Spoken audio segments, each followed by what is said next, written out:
Wicked, wicked. Jungle is massive. Wicked, wicked. Wicked, wicked.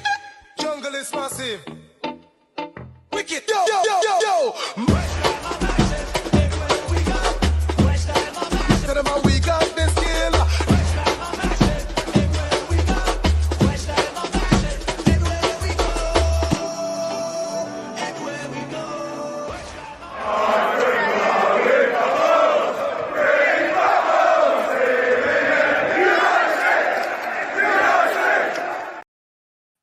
Hello everyone and welcome to Claret and Booze, and I thought I'd play a massive song because we've got a massive panel this evening. John's back. How are you, John? I'm very good. I can't believe it's been that long. It's been a long time, hasn't it? 6 weeks, mate. 6 weeks. I know, but but 3 of them weeks I was in Crete, so I had to come back and get the money back I spent on holiday. You know what I mean? Some of us don't get PAYE, like, you know what I mean? Some of us have to work for a living, you know? Yeah. And a very special guest. We've got Micky Smith from the chat. You'll all know him from the chat. We've got Micky on stream. How are you, Micky? I'm good, mate. Yeah, good. Yeah, you good? To be on here. Yeah, no, mate, it's going to be good. It's going to be got a really exciting game to review, so that'd be good. Oh, here we go. Here we go. And Gary, how's your shed going? Fucking hell. Honestly, it's just been it's a labour of love, you know. It's coming along well, but thank God Adam was helping me today because I'd be in bits otherwise. Oh, you had staff today. You had staff. Yeah, and I came in tonight and I thought everything was fine, and it wasn't because the router, I've moved it from its old place, so I've just got like wires across the shed at the moment to get it into its old position. Yeah. What are you putting in your shed? What are you putting in your shed? Well, I've already built a shed inside a shed. Now I'm building a bigger shed inside a shed. I did tell him when he built this little cupboard, which is what he's sitting in at the moment. I said, you're going to get claustrophobic in there. I said, you're going to get claustrophobic in there. You ain't even got a window, have you? Or have you got a window? No, I haven't got a window. No, I've got a door, which has got a window on the other side. But in there, in my new office, it's going to be magnificent. Magnificent. Yeah. What are you putting in the swing? Yeah. I've got to position the telly, John, so that it's above my screen. And that when I'm working, I can watch telly. Yeah. But I'll tell you what we do. We get straight into the game. We've got a few bits we're going to talk about tonight. And then what we'll obviously once we've spoken about that, we'll do the player ratings, and then we'll start taking calls from you, lovely lot. What was you massively surprised at the starting lineup, John? Absolutely not. No. It was as predictable as you fucking moaning, wasn't it? Let's be honest. I didn't moan. No, I'm talking about in general. You don't stop moaning, but I'm just saying. We knew you know. And look, I messaged you and said predictable as ever. And the thing is that Moy's out. He texted me. Moy's out. I didn't text you that. But what I'm saying, the thing is with it, look, we'll go into player ratings and all that, and opportunities for players on the bench and all that. But you know, against Sheffield United at home, it was a sort of prime time for me to give some of the boys a start, you know, especially Kudus, to name but one. But we'll talk about that in more detail. But no, I wasn't surprised with the lineup at all, mate. Really. You weren't surprised. What about yourself, Micky? Did you expect it to be exactly the same as we lined up against City and Liverpool, or was you expecting 100%. Something maybe? You was? No. I was expecting exactly what that formation and squad was. To be fair, I know people wanted to say Kudus, but it was never going to happen. No. Souček is his man. So and the thing is, look, to be fair to Souček, this is what people get wrong right now. If we didn't have any other options, I'd be very happy with Souček. Souček's doing all right. He's doing better than he was last year, but I just think we've got better options. And I know people say, he scored, but who knows? You can't say what would have happened if we'd have played Kudus in that position, because he was more or less a second striker with Antonio, wasn't he? He was really advanced. That's the thing, and it's because they want to. He loves Souček. Yeah. When you look at how he employed Paqueta on the left, like it's hard to say bad words about Souček at the moment because he's on good form and he's scoring goals. Yeah. But it's just I don't agree with Paqueta on the left when his best position is in that middle. Yeah. That's right. I mean, sorry, Gary. You can address this question, please, because I'm going to go into a rant otherwise. Please, Dan, does Nick want to play pretty football like Bournemouth and get beat or actually win games? Can you, Gary, does it have to be a choice? No, Either not playing really. exciting football and winning games. Why do people can they not grasp it? It's like they've been moised and they think that this is the only way you can fucking win a game. It ain't. Well, it's the only way Moyes can win a game, theoretically, because he can't. Yeah. He tried to play another brand of football and he can't, right? And no, it isn't a choice. It isn't a choice. I mean, yesterday, we were all quite happy at half time, looking forward to coming out in the second half, Kudus coming on and giving them a good spanking, right? And what happened? We just fucking turned off. We're just happy with a 2-0. We settled, right? We declared a 2. Sheffield United were not going to score if they were there all night. They were rubbish. Well, you say they were rubbish, but they had. I think that's the most chances they've created against any team. I think they had 16 shots on goal, not on target. No, but I'm saying, I know, but I'm saying, and I think that getting back to the Souček thing, I personally think that Souček at the moment shouldn't be dropped, in fact, because he's, like Micky said, he's playing well. But the problem we've got is that a lot of fans, and I'm not pointing any fingers at anyone, but because he was, but the thing is what's happened with Souček, right? Because he was picked so much last year when he was out of form, shockingly out of form, I think a lot of fans now just want him to be put out of the team to give someone else a go. And now's probably the wrong time. Now's probably the wrong time. There are other ways that we can get Kudus into the team and probably leave Souček. But that would involve. It's not a dig at Souček, though, is it? It's not a dig at Souček. It's just that when you look at the team, you're wondering who's he going to drop? Because he ain't going to drop Alvarez, clearly, because he's a defensive shield, right? Yeah. So who else are you going to drop? Why does he have to put Thomas Souček? Why does he have to play with 2 CDMs? Because no matter what, like Nick said earlier, no matter what Souček does in an attacking sense, surely he's not going to do as much as Kudus would. No, not a chance, I don't think. And that isn't. But then again, I think if you look at it in a very basic way, which is how David Moyes, we know, looks at it, he's gone out and he's got. This is not the Sam Allardyce thing when he went and got Matt Jarvis and he went and got the best crosser and then went and had the best header of the ball in Andy Carroll. He's got James Ward-Prowse who can deliver a ball, and he sees Souček as his biggest threat from set pieces. So I can't see him ever. I can't see him ever taking him out the team. No, he won't. No, he won't. No, not unless, really, Kudus is wasting his career here because he's not going to get a game anytime soon. He's going to be reserved for Europe, only little games, not the big games. He probably won't even play in the next round of the League Cup, right? Any game that's semi-serious, he ain't going to get a fucking look in. No, and it's bullshit. And this, look, I hate being right, honestly, I do. And I had a ramble last week. I called the team. I said that Kudus and Mavropanos wouldn't start, even though Aguero's been costing us fucking goals, right? Yeah. This is just personal with Moyes. I'm convinced of it. So yeah, we're winning games. The second half yesterday was shit. I mean, it was just negative. It was unnecessary. I mean, you was in there, Gary. John, did you go yesterday? Yeah. Was the atmosphere as flat in that second half as it sounded on telly? Yeah, it was. I'm not going to lie, it was. I mean, it was because. The thing is, the argument is, but we're winning, and I get that, and you can't always win pretty and all that, right? I totally get that, and I don't expect champagne football week in, week out because it's we're not Man City, right? But the thing is that you just want us to be more proactive. You want us to get a team and take the game to a team, and look. People got carried away with Sheffield United getting beat 8-0. They're better than getting beat 8-0, right? Because they took Tottenham and they took City to the wire, right? They will get relegated. They're a poor team. We should beat them, of course.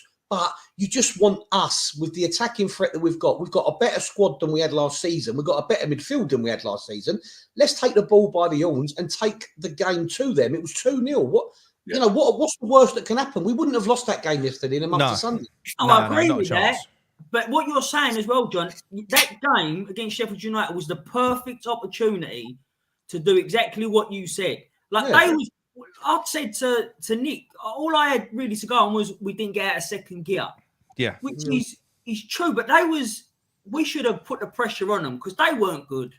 No. It was a really good opportunity to kind of. Do you know what? I know people talk about team management. We've got loads of fixtures coming up. You want to save your players, but I'm not being funny. How about just let them go out there and have some fun? They were there for the taking, especially a Sheffield United that had to come out and maybe open up even more. That's to open up even more. And you throw Kudus on there, he could have had a fucking good time. Gets off the mark, but then there's that, going back to what Gary says, does that work in David Moyes' favour if Kudus starts impressing and. There's more pressure on Moyes, then, isn't there? I thought he did well for 20 minutes when he came on. Look at that lovely bit of skill when he had 2 players around him, and he came out with a ball and he beat another one and he beat another one and he passed the ball. Guy didn't put a foot wrong yesterday. No. He's. But I think you said it once before, weren't you? That this kind of he's coming off the back of scoring a hat trick, his first hat trick for Ajax. He then went away on an international duty. He scored a couple of goals there. So his confidence is sky high. Yeah, but he's not ready yet. Do you think we're going to wait until he basically feels like Ben Rama and Fornals do when you saw those poor fuckers queuing up on the sidelines waiting to come on? Because I mean, it was. I mean, Fornals' face again. It looked insulting. It is insulting to sort of bring players on like that. Fornals looks like to me that he's literally going to burst out crying at any moment. He does. He looks he does. Absolutely. He looks like the worst things happening in the world. He looks crestfallen. Yeah. Did you see him waiting to get on the pitch? Yeah. Yeah. That was like, oh.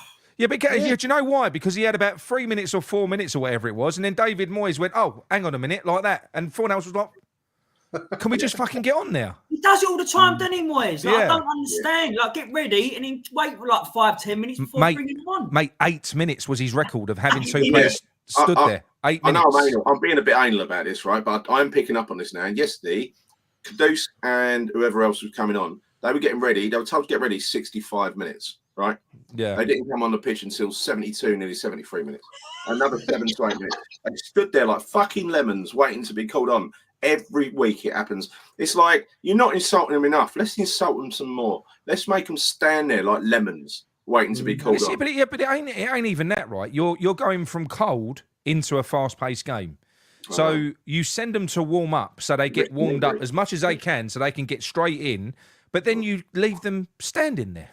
You just leave them standing there. You might as well say to them for 5 minutes, just go over there and do some stretches and do some fucking shuttle run, style jumps and stuff like that.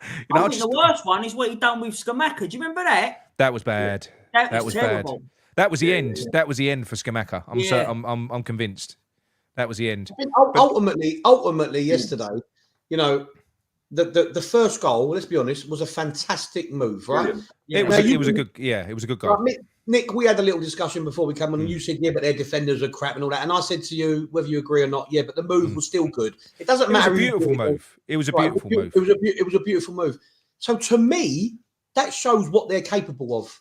And yet, we're only allowed to see it in fits and starts. And that's the annoying thing. The annoying thing for West Ham fans is we've been, until before last season, Micky, you look a lot younger than us, mate. So you look a lot younger than us, mate. But what I mean is all of us here, we haven't been brought up on trophies. We haven't been brought up on success. And I'll say it again. So at the very least, you want to be entertained. That's all you've been going West Ham for, because you haven't been going for the trophies. No. So when you see it yesterday in fits and spurts, you think, just let them off the leash. Yeah. For longer. This is the problem. And this is why, because a lot of the debates I have, or the arguments I have on Twitter, but when people sort of come out and they say, these entitled older fans, it's almost like they start demeaning our team to justify the way that we're playing. We can't play like these teams. We can't do it. We've got fucking good players. That's why I get so angry with it. I'm not. If put it this way, if we had a load of knuckle draggers playing for us, I wouldn't be demanding good football. Yeah. I wouldn't be. People look at the results and not the game, though. Do they not bother looking at the game? I mean, I don't know. We know there's nothing clever about this brand of football. It's a brand of football we really shouldn't be playing with all the talent we got. It's a waste. It's a waste. You know, and attacking players are wasted. I see today that Ben Rama's now moaning about his lack of game time. Says he feels hurt by it. I mean, look, you could say, speaking for him as well, Souček's taken his place, right? Yeah. And Lucas Paqueta, like Micky said, our fucking Brazilian superstar, who should be in the middle of the park, was, and Fornals. Yeah, but do you know? Did you see? I don't know whether you noticed it. You was watching it on telly yesterday, Micky. Yeah. Basically, Paqueta had a bit of a tantrum on the because he weren't getting the ball at all in the second half, and he basically just fucked off. He was like, "I've had enough of this," and he just went searching for the ball. He went and picked it up, grabbed the ball. You had Moyes screaming. I don't know what he was screaming at, but basically Paqueta just vacated where he was, and he went, "No, fuck this," and he went in. He was like over on the right wing at one point because he was searching for the ball. He was like, he weren't in the game. I think we should get our money back for the second half. Honestly, that was that was just an insult. That was an insult. We literally didn't even try to play. We didn't try to hurt them in the second half. Right? Yeah, but that's a boys' wet dream. 2-0 up. Yeah. Half time. That's it. Like that's exactly it. that. Yeah.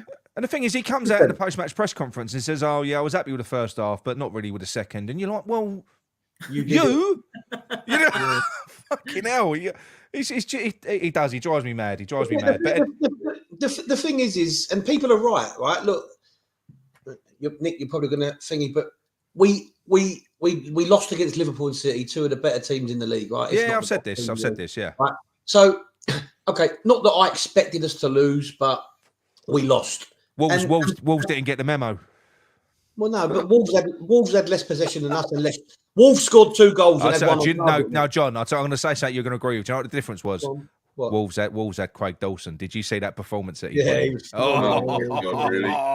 What a performance! He literally had Haaland in his pocket. He had Haaland in his pocket. In transition. But people are right. This is the thing. Is it style over substance? And this argument will go on forever because people are right. We are higher up the league. We've got more points on the board than we did at this stage last season. People are right. Yeah. There's no getting away from that, right? And we have played well. And Nick, I will pull you up on one thing because the other week you said on one of the streams I watched when I was away, I think you said we were lucky against Brighton, and I will have to say I can't agree with that we was lucky. I don't listen. I don't. I'm not. Listen, no. But listen, we weren't lucky to beat them. What I meant was we couldn't have complained if Brighton had won that game because they had just as many chances. No, but but the point I was making was we haven't blown anyone away this year. We haven't. We didn't even blow Sheffield United away, really. Oh, that was getting nervy. That second half, they had a few chances. Yeah, it was getting nervy. Yeah, but Nick, how nervy was City against them? How nervy was Spurs against them? Yeah, no, but I'm talking about us this season. We haven't blown anyone. Even Lincoln. When do we blow anyone away? Lincoln, TSC, Luton. You know, when do we blow anyone away? We knew Lincoln was going to be a struggle, which it was. I know. So we're not set up for caning teams. We don't cane teams, Nick. We don't beat teams 4-5-6-0 anymore. We could have done it. Sheffield United. That's what I'm saying. We could have done. They was there. Yeah. They was definitely there for the taking. Yeah. Nothing would have picked those players up. That group of players like Kudus, who needs Bowen's getting goals, but bring Kudus in. You know, you can see the guy is so keen to impress, can't you? You know, he's desperate when he comes on. He really wants to show what he can do. Yeah. Just give these guys a fucking chance. You know, like I said to you, is he going to wait until he's crestfallen so that when he does come on, basically he's at a stage where he isn't going to trial this stuff, and Moyes can go, "Yeah, see, I was right. Told you he was shit." He's going to end up when he's you know, the way he's going. He came here for one reason and one reason only, and that is to play in the Premier League. To be under no illusions, right? He didn't come here to have Billy McKinley talk about him and say, "Oh yeah, he's coming across and the lad wants to come here and help out. He wants to play football." No shit, mate. We just paid 50 million euros for him. I know. You know, he was ready. He just scored a hat trick for Ajax in Europe. Put him on. He should have put him. As soon as he arrived, next game he should have been playing. Look, listen, no different to Alvarez, who came from the same fucking division, but because he wasn't a Tim Steiten pick, which is what Kudus was. Exactly right. He's not using him. He's not using him. Kudus. He doesn't care. We know how cold he is. He's not very good with people. If he blocks someone out, that's it. They're fucked. Right now, he's come in and he's never been to London before, Kudus, and apparently the rest of the squad are looking after him. You see the body language on the pitch, right? They all try to, a few of them they seem to be putting their arm around him and they're trying to help him out and stuff like that. I doubt that goes for the manager. The manager is just cold with people. And I'm pretty sure that's what he's being with him as well. Not with his favourites, he won't be cold. No. He's always friendly with his little core set of players. Everybody who's outside that little group of 12, 13 put players. Myself down the bottom. They don't get a look in. Yeah. I'll put myself down the bottom. John can blank me out. Yeah. Right, okay. Are we going to ratings already, yeah? We're going to go ratings, yeah. Let's get into it. Let's get stuck into it. So, I'll tell you what, John, nice easy one. Hariola didn't have fuck all to do. No, he didn't have nothing to do, did he? He had that point-blank range sort of save in the second half, but I think in the first half he was pretty much redundant. So difficult to mark him, so up 6. 6, Didn't do yeah. anything Well, wrong. Not average games. He didn't have much to do, did he? Let's be honest. So, Yeah. No, apart from that, I think so. Right, I'll tell you what. We go Gary Emerson, one of my new favourite players. Emerson. Yeah. Emerson always delivers a 7 out of 10, right? He did in this game as well. Always consistent, high quality. Never fucks up. Great defender. Great going forward. 7. He's. Right. I'll tell you what I like about him. I'll tell you what I like about Emerson. He's won a lot of West Ham fans over because we all questioned him defensively, didn't we? Yeah. Absolutely. But he's linking up very well with Paqueta, I've got to say. Yeah, that's the only good thing about it. But you could say having Paqueta out on that side. But the thing is, even when Paqueta plays in the middle, he links up with Emerson anyway. He does. Oh yeah, Emerson, no. I'm not saying. But yeah, I'm but not I agree. I agree with you what you're saying. 100%. It's beautiful. Some of the stuff they do is lovely. Micky, go on. You can have Soufal. Probably he's easiest and his best game he'll have this year. I don't think he had to defend once. No, I didn't think that he had much to do really defending at all. But I thought he got down the wings really well. His assist was blinding. It really was, and that's like his third? He's third already this season. Yeah. Third in a row. Third in a row, isn't it? Yeah. Third in a row, yeah. Is it third in a row? Yeah, he's done. He's done well. I'm sure it is, or something ridiculous. It's definitely wrong, but it's definitely 3 or 4. Yeah, right. Yeah. For me, I'd say a 7. I know he got the assist and he went up well, but he just didn't have nothing to do defensively. I think no. 7 for me. That's what I'm going to go for. Yeah, I agree with that. I think it was definitely one of his better games. And do you know what he did do? Well, having said that, do you know what? Against Sheffield United, you're not as pressured. It's like that move that we played. Nobody was tracked. And so he had all the time in the world to pick out a pass, but he picked it. It was a precise cutback for Bowen, and Bowen just stroked it in. I think, like a lot of these players, I think you've said the same about Souček before. It's no coincidence he had a better game yesterday. It's when these players are under pressure, Gary, isn't it? That's when they struggle. It is, yeah. And what a finish from Bowen. He's so natural, isn't he, in front of him? It was beautiful, yeah. Yeah, he just passed it into the net. Dodsey confirms 3 assists in the last 3 games. Yeah. So he's on fire. Yeah. He is on fire. In an offensive sense, he is. Naif Aguirre, bloke who's had a lot of stick from us recently. I'm going to be probably nicer than I should be. Probably a 7 performance. No, it weren't. I'm going to give him an 8. Reason being because he made loads and loads of blocks. So Sheffield United had plenty of shots through on goal. He was always in the middle of them. He didn't put a foot wrong. And he had a game where his passing was good. And so and like I say, he's had a lot of shit over the past few weeks as well. He's been unlucky. It seems like whenever Aguirre makes a mistake, it's led to a goal. Yeah, it's been polarized. So I'm going to give him an 8. I think it's deserved. Yeah, he done everything he needed to do. So yeah, I think so. Technically, the thing is, the form he's been on with the squad game, and you've got Mavropanos sitting on the bench. Technically, Aguirre should have probably been dropped for Mavropanos, but by keeping him in the team, you've sort of allowed him to get maybe a bit of confidence back. But, listen, I was glad. I was glad that he played well. Because we've always said he's not a shit player. He's not a shit player. No, not at all. But it's no coincidence that he had a better game when we weren't backs to the wall, though. Against Sheffield United, we weren't. We were naturally a bit further up because they played deeper. Yeah. That was the thing with the defence, though, wasn't it? Like, was they really tested that much against Sheffield United? No, of course they weren't. Right, that's what I mean. So, again, he done exactly what he needed to do. So he didn't put a foot wrong. No. I think the test that comes next week, the real test. I mean, I think you take City and discount City and Liverpool. Newcastle and Villa are massive.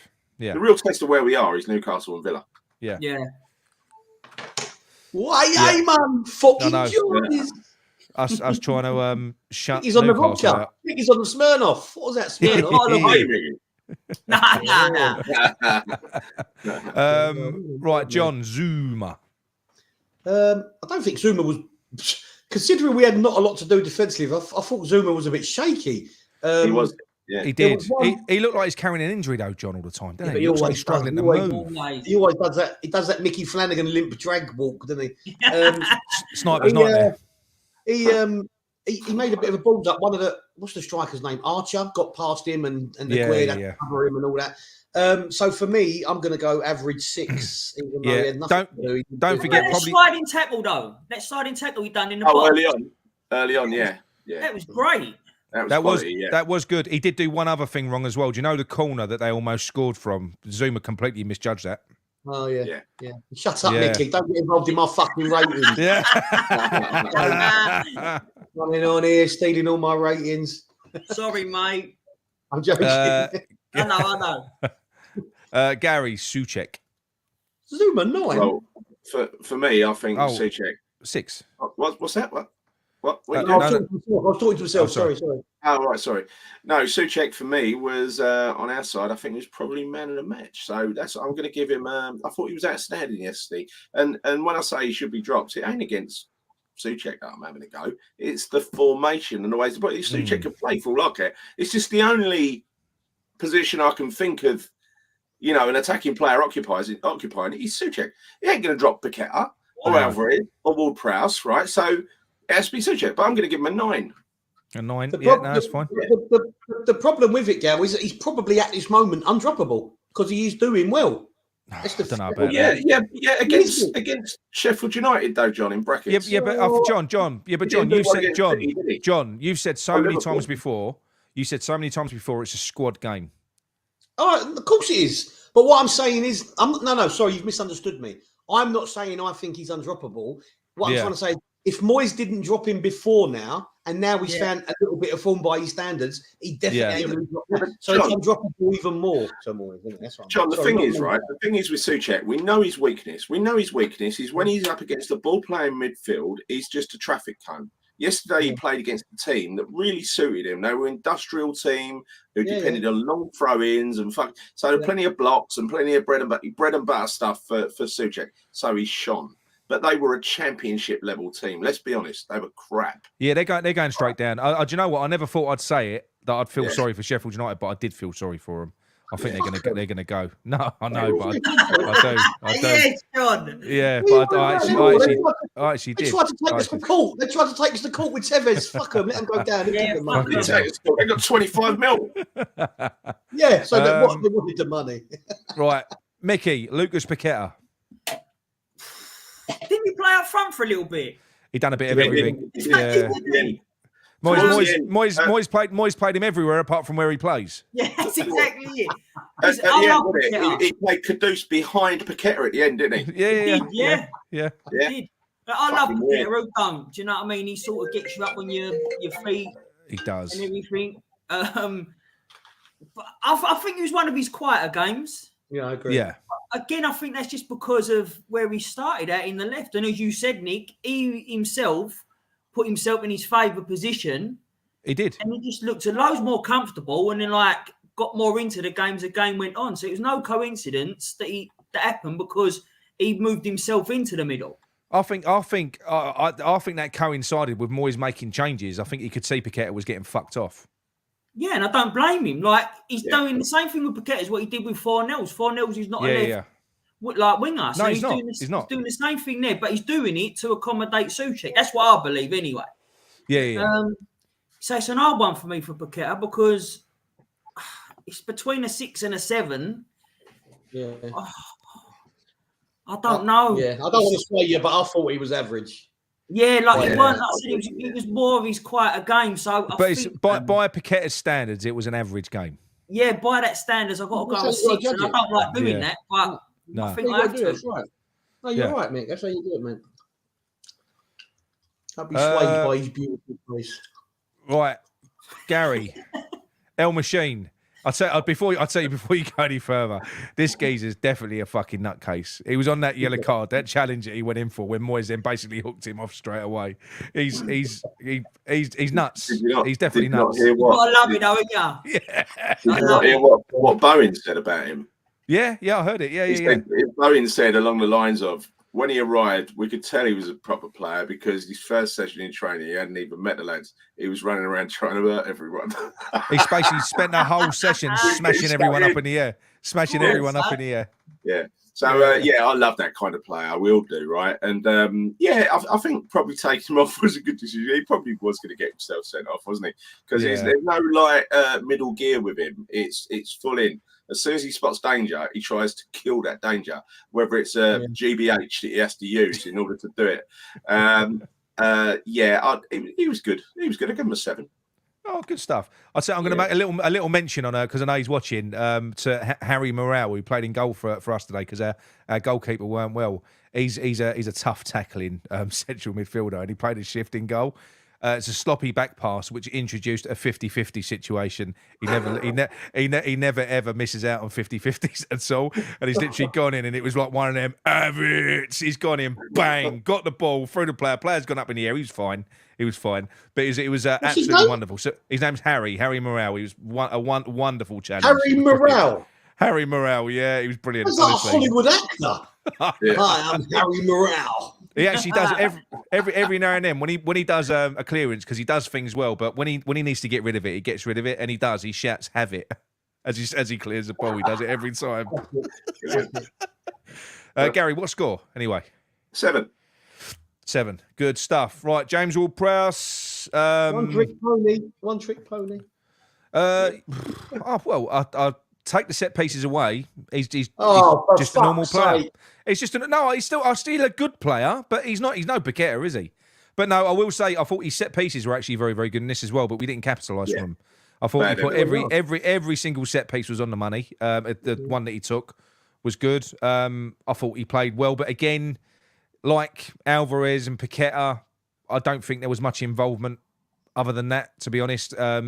It was a good game. I'll give him a 7. I don't think because I think this is kind of whereas Paqueta, that was a below average game. I think this is kind of an average game for Ward-Prowse. Yeah, but he got no assist, above average, or no goal finally. So donkey him up. Donkey, yeah, I'm gonna.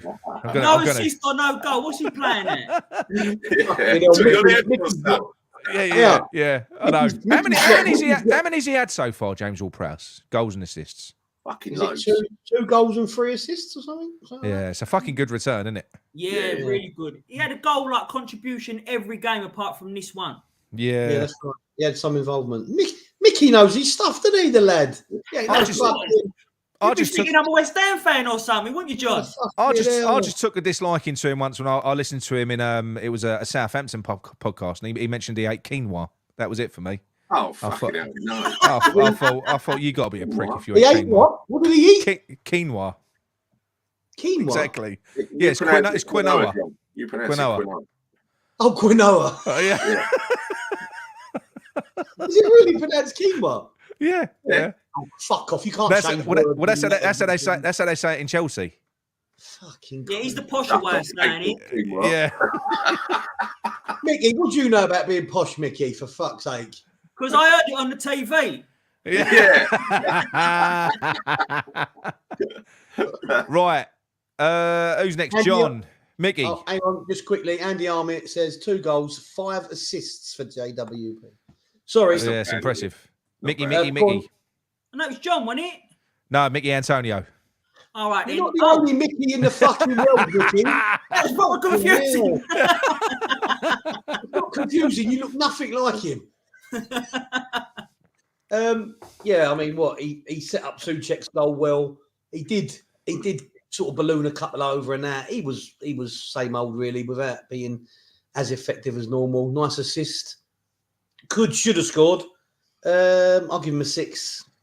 Yeah. Would you rate? What do you give him a 6? What do you rate him on his podcast with Callum Wilson, the one before he failed to turn up before the Liverpool game, John? I don't know why you get so hyped up about that. No, I'm just saying out of 10. Out of 10. How'd you rate the podcast, John? That particular episode.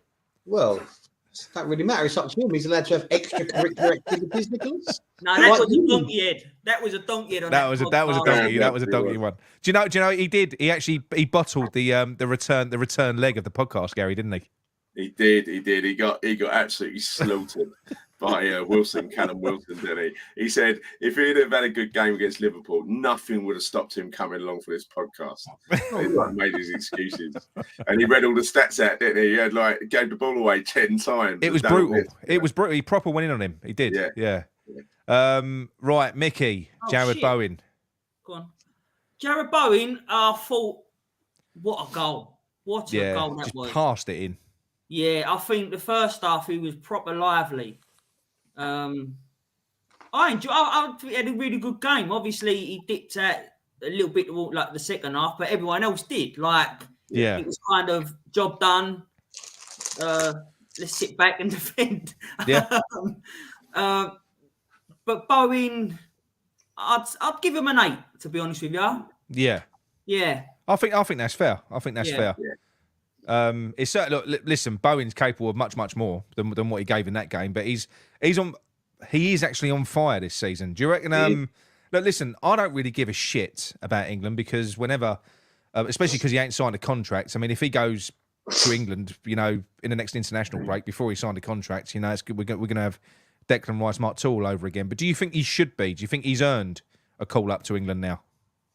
Yeah, on paper, yeah. But the problem is the midfield is where England are at their strongest. There is an absolute plethora of world-class midfielders. Foden, Grealish, all these players. The list goes on, doesn't it? Do you know what does worry me, though, with an England call-up for him? Do you remember the last time he got an England call-up and his head went off the boil? His head just went. And it was all like that. So that worries me a little bit with him because he's on such good form for us. If he gets that call-up, I do worry about his head going again. Hopefully it wouldn't. Yeah.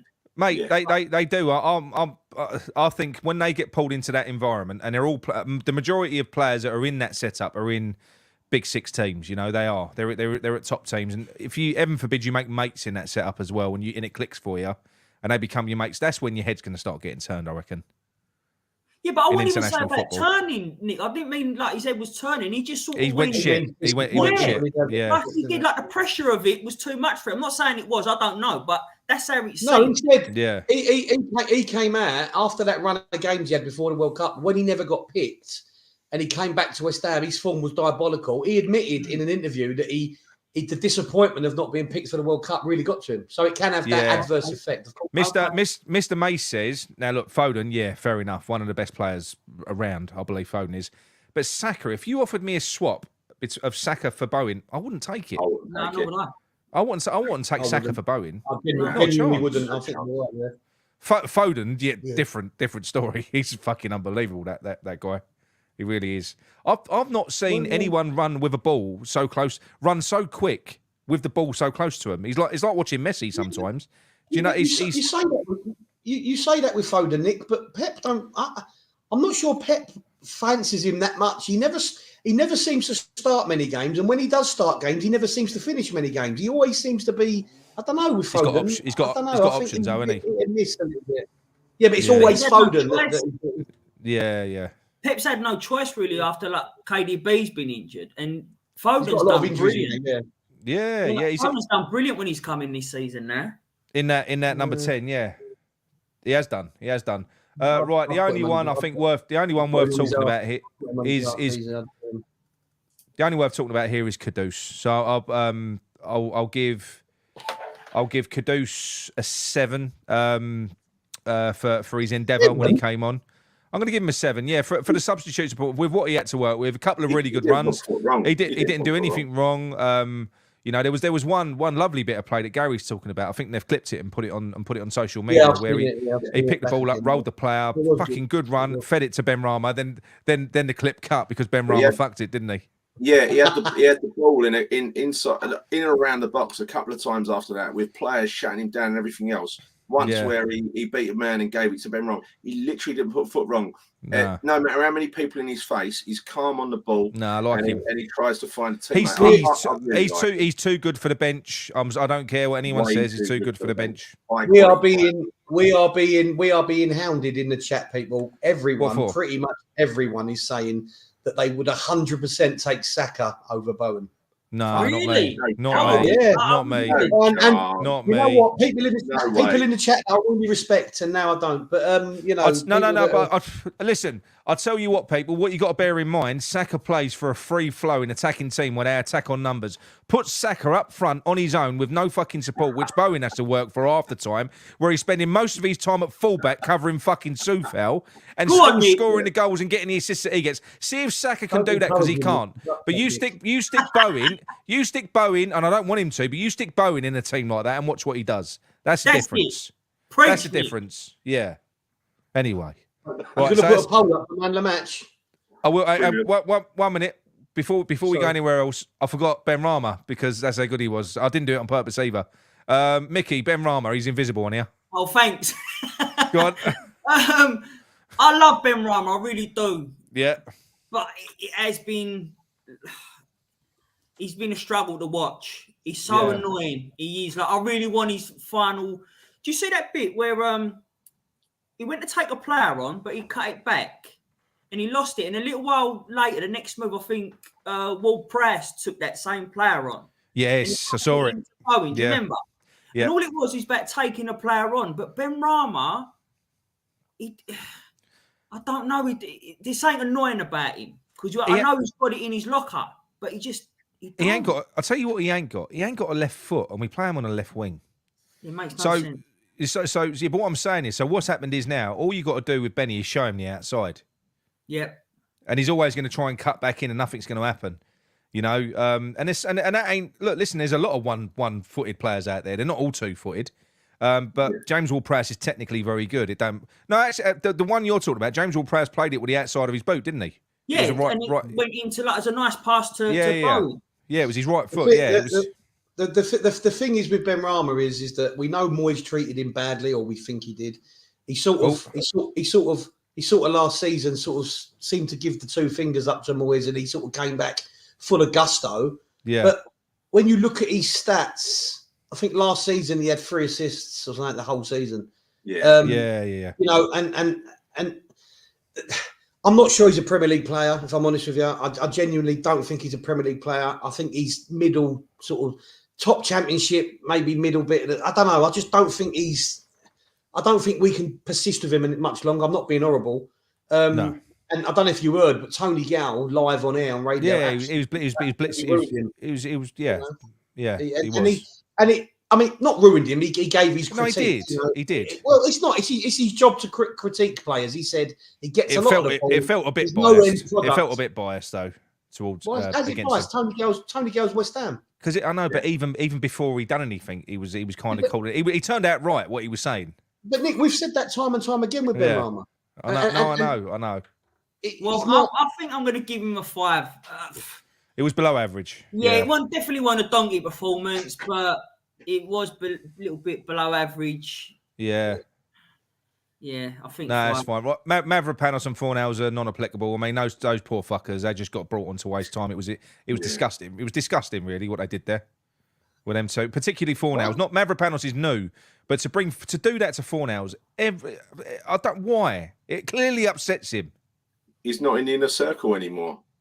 Well, there's no time to waste. You're 2-0 up, and there's like 2 minutes left against Sheffield United, who haven't hit the target all day long. I know. I mean, I don't know what you're wasting time with. Really, it's done, isn't it? Right, Gary. Quick mention for the Peter Wanks for the referee. For his rubbish. Got to be honest. Very, very whistle happy. Bloke didn't. He barely had his whistle out of his mouth. Give him a donkey. Give him a 4. They always get donkeys. They've got to be very good to not get a donkey. What is his name? That ref? Peter what? They're all Peter Wanks. Peter Banks. I did one for Peter Banks. So I called him, and it's just stuck. Yeah. So every referee is Peter Wanks. I'll tell you what. As you're the guest, Micky, I'm gonna give you our man Moisey. Donkey. You can't give him a donkey when you're young. You can. That game wasn't enough to remove the donkey. I don't think. Look, listen, it was. You can't give him a donkey, really. Take it off. Take it off. Keep it on. I mean, he looks better with it. He does. He actually does. I like the donkey. I'm becoming fond of that donkey. Look, he's a lovely donkey. Look. He's better looking. He's actually better looking. Yeah. But no, like it was frustrating second half. It was. the goal, like what's more frustrating is that we know we've got it in us. Like some of the goals we've scored this season has been beautiful. Yeah, like they have, like been really class goals. So we know we've got it in us to do it more often. We've got some good players, mate. Yeah, we have, but we don't seem to do it. Look, listen, this is sort of breaking away from it, but do you imagine the squad that we've got, and we had a Postecoglou, wash out your mouth. Yeah. He's on the turn. He's on the fucking turn. No, but you know what I'm saying to you? But I've been saying that. Guys joining the dark side. He's going to start supporting Spurs. I know, but what he's saying is right though, John. If I hear one more West Ham fan have a fucking wank over Postecoglou, fucking hell, who cares? He's a fucking. My hands are here. I ain't wanking over him. But I was just saying to you, like the manager like that. Do you imagine someone who just going for it with that squad that we've got? Imagine, John. What I'm saying to you is, let's take Postecoglou. He didn't go to Spurs. He had a full pre-season with West Ham. Listen, with this group of players. I'm angry for two reasons. Because if you remember last season, I was writing him off, saying he's done nothing. He's been in Japan, and Australia, and Celtic. I honestly, I said he's crap, and all that, and I'm annoyed because he is the sort of manager that you like. Everyone seems to like him. Yeah, he's great. He's got a charisma about him. Yeah, he's got a charisma. He loves the fans, John, as well. He loves the fans. He says, you know what he does is he sets. He creates aspiration, right? He creates expectation from the fans, which is amazing. I just like the way he comes across. Anyway, you're doing it now. He's doing it now, Mick. Look, he's doing it now. Look. Yeah, you got the Postecoglou love, haven't you? Yeah. Did you hear what he said to that? Did you hear what he said to that journalist in the interview before the game? The journalist went to him. So should I pick Maddison for my dream team because I want to do my dream team before the weekend starts? And Postecoglou went, "Listen, mate, I don't give a monkeys, mate. I don't play them games. I'm not 13." I think he's getting tired of it now, though, because it feels like the journalists are almost trying to push him for a quirky comment all the time. Yeah. And I think that was him almost going, "Fuck off," you know. Can I just compare yesterday's game to a game under Sam Allardyce? I think we all remember, and everyone's saying, "Oh, we're winning. You know, brilliant." I think West Ham fans have changed, right? Because there was a time under Sam Allardyce where he booed the arse off us, and we beat Hull 2-1 and booed the team off the pitch at Upton Park, and he cupped his ear. He cupped his ear, right? Well, that's what happened yesterday, right? Bored the fuck out of us for the second half completely. And you know what? And the fact of the matter is, this is what I don't get. You get some of these players, some of these people that have come out and have been vehemently defending that performance and everything else. Yeah. Some of them coming out saying it was amazing, it was great. They were at the game. Yeah, they were at the game. And I'm like, well, I didn't fucking hear you. Because if it's that great, why aren't you there singing? Why aren't you there supporting your team? Why aren't you know what? I'll tell you why. Because it's fucking boring. You know, Gio on Emma's chat, he went yesterday, and I heard his review after the game, and he said he was struggling to stay awake in the second half. There you go. That's because he's up playing pinball all night. Right, Bowen's got man of the match, believe it or not. There you go. Right, so with Moyes, I think I'll give him a 6 on average because it was a clean sheet. It was a win. Yeah. Yeah, I can't say more than that, really. And Micky, as the guest, would you like the donkey head removed as he hasn't got a donkey score? Absolutely not. Hey, absolutely not. I'll tell you what. No, we've changed the way we do it. Let's leave it up for a little while. Let's put it in the chat, right? So let's end that one. So Bowen's man of the match. I've only been away 6 weeks. It's all changed. Donkeys staying on. Selling mugs like fucking Marks and Spencer's. Fucking what's going on here? I tried to get the donkey off the other week, John, and everyone in the chat voted against me. What? Against to take the donkey off Moyes. Well, it goes against the whole scoring system. So people like Nick and fucking Micky get involved, people. Get involved. You've got to hold the line. It's how it works. Yeah, but it's either looking at that donkey's head. It's either got to look at that donkey's head or look at Moyes' head. And exactly. I'd rather look at that donkey's Yeah, head. 100%. Right, here we go. Right, it's running. How long should we give it? What's that, donkey or not? There's more activity in this one than there was for the man of the match vote. Oh, you're doing a vote? Yeah. With a fucking vote myself. Oh no, it's staying on, Mickey. It's staying on. What's winning? Is it staying on? Yeah. No, you can't cut the poll short. Yeah, you can. It's 71. It's 71%. I'm logging in. John, don't vote. You have to wait for my vote. I'm logging in. He's going to vote. Look. I'm logging in. Yes, I've took it down. Don't let him get his own way, people. Don't let John get his own way. Yeah, but you can't be like these people. You can. You can. No, it don't work. It's the scoring system. You can. Take the whole player rating fucking scoring system off because it don't mean nothing, does it? It does. No, it's different. Players is different to the manager. This is put a little key of explanation somewhere so people know. They don't need a key because I explain it every week. Oh fucking hell! The donkey is a disgrace. Well, I don't Hey, think look, this is take the disgrace. fucking thing off. Funny, Take it off. It's like the Mark Singer. Take it off. Keep it on. Keep it on.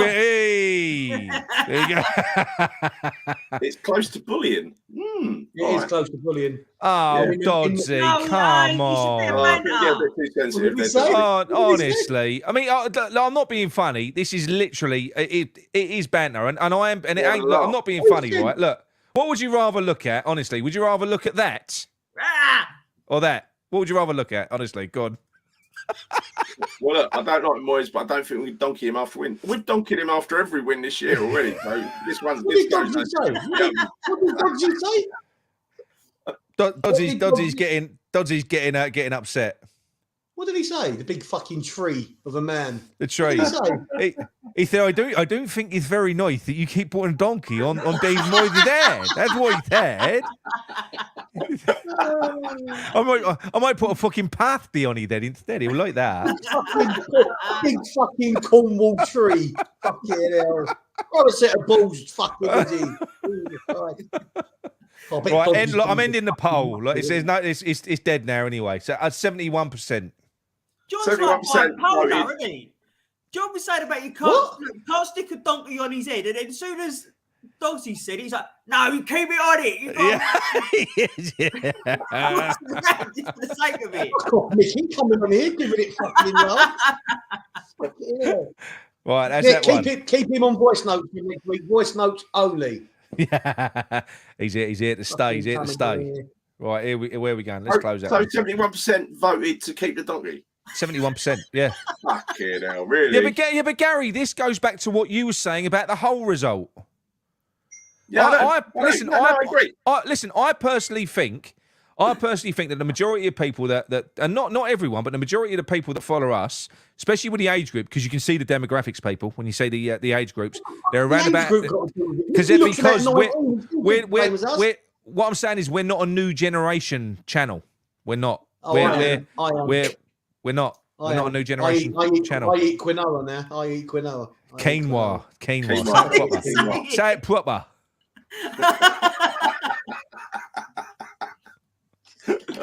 Brilliant. I can't believe I'm getting pronunciation lessons from fucking Micky. I didn't even do that on purpose. Look, hang on, 1 minute. Hang on. Wrong one. Micky, how old are you, Micky? You look very young. How old do you think I am? You just said 41, didn't you? 31. Yeah. 41. That's bullshit. 41. You know, you're wearing well I'm 41, Micky. I'm 43. Nick. Hang on a minute. Look, I'm going to put a filter on. Here we go. There's that. Is that right? Micky, imagine the self-abuse you have to do in the next couple of years to get like Nick. Fucking hell. Nick, if you keep moaning like fucking Nick, you'll end up looking like him. Listen, right? I'm with a smile on my face, so it's all right. I reckon when Moyes does eventually go, I'm going to look 10 years younger. I am. Fuck off, Nick. Moyes has done this to you. Fuck off, Nick. Hey, Nick, fuck off. Fuck off, Nick. You fuck off, Zahid. I think he said because you're 44. He said, "Fuck off." Just say that from a wine quote of the week in Tony Gow and James Ward-Prowse. Most West Ham fans are more used to double-barreled shotguns than double-barreled names. Yeah, that's the other thing. Quinoa on double-barreled names. Yeah. You know. Yeah, but he's isn't it? Yeah. What are you trying to say? Trying to say we're thick? Right, hang on. Hey, Nick, you're saying you're 52 in here. 50. Fuck off. Block him. Block him.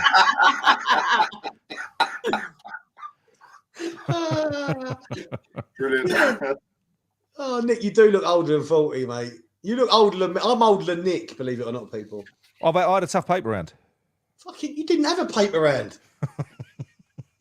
we should knock for you at midday. You'd only just got up. He's only far too lazy for a paper round. My mum would never have let that happen. Them papers never got delivered.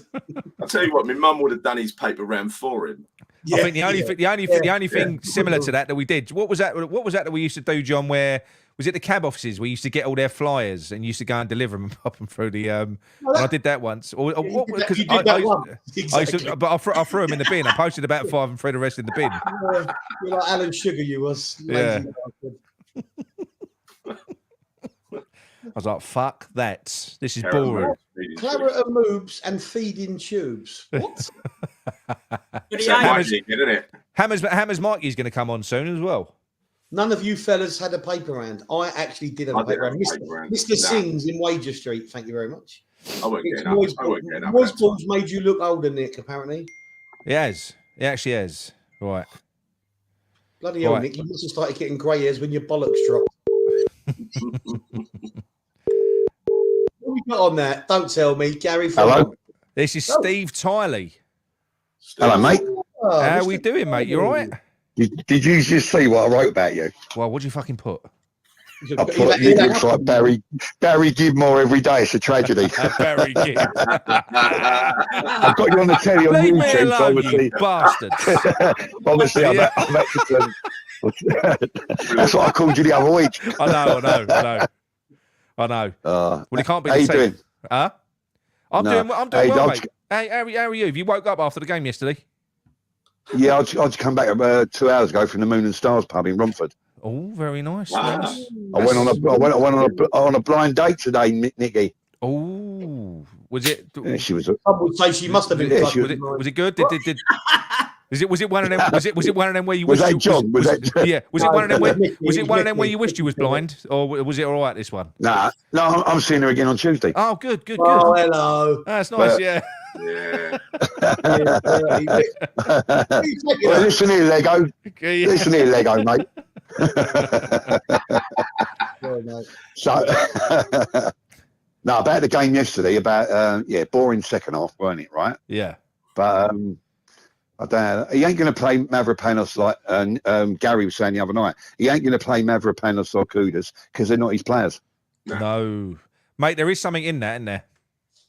Yeah, well, that's what Gary was saying the other night, wouldn't you, Gary? You were saying I wish I was wrong, you know. I wish I was wrong about this, Steve, but it's so predictable. You know, the lineup was predictable. Yeah. And the reason I came to that conclusion is after the Luton game, he said he missed. He said he thought they missed Souček. Yeah. Right. Yeah. I see that interview. Yeah. Not very good. I find it really irritating because I think Kudus or Kudos, people are calling him. I don't know what his name is. Kudus. But Kudus. It could go the way of Scamacca and end up being like disinterested, demotivated. You know what I mean? I think so. It wouldn't surprise me. It would surprise me, lads, if he goes into the season if he ain't played. No. What would it? Yeah, but this is the worry, right? And this was a concern. We've seen it with Haller. We've seen it with Scamacca, right? These top players, you know, he's not going to want to. He's not going to be willing to waste a year of his career waiting for David Moyes to make a decision on him. He's not, and I think if the first 6 months ain't going quite well, because these players can fuck off elsewhere, he will want to go. And the trouble is, once they hit that stage and they've made their mind up, how do you reel that back in? Once Scamacca and Haller had made their minds up, I don't want to be here no more. Then that player's done at the club, really, isn't they? You're not going to reel them back in. No, and I know, Nick, you're a fan of Antonio, and I've been telling people for weeks after he got that goal, you know, at Brighton. Yeah. So he had 3 in 2. He ain't scored in 4 games. Everyone knew the form was going to dip.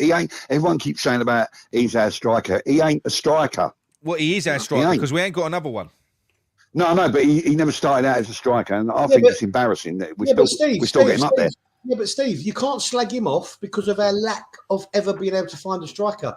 You've got to give him, in fact, more credit for the fact that he ain't a striker and he does the hardest job in that team, which is feed off scraps, which it is, and he has to put his body on the line and run into brick walls time and time again. We know he's shit overall. He's not technically brilliant as a striker, and he probably knows his liabilities. And I'll still score him accordingly each game.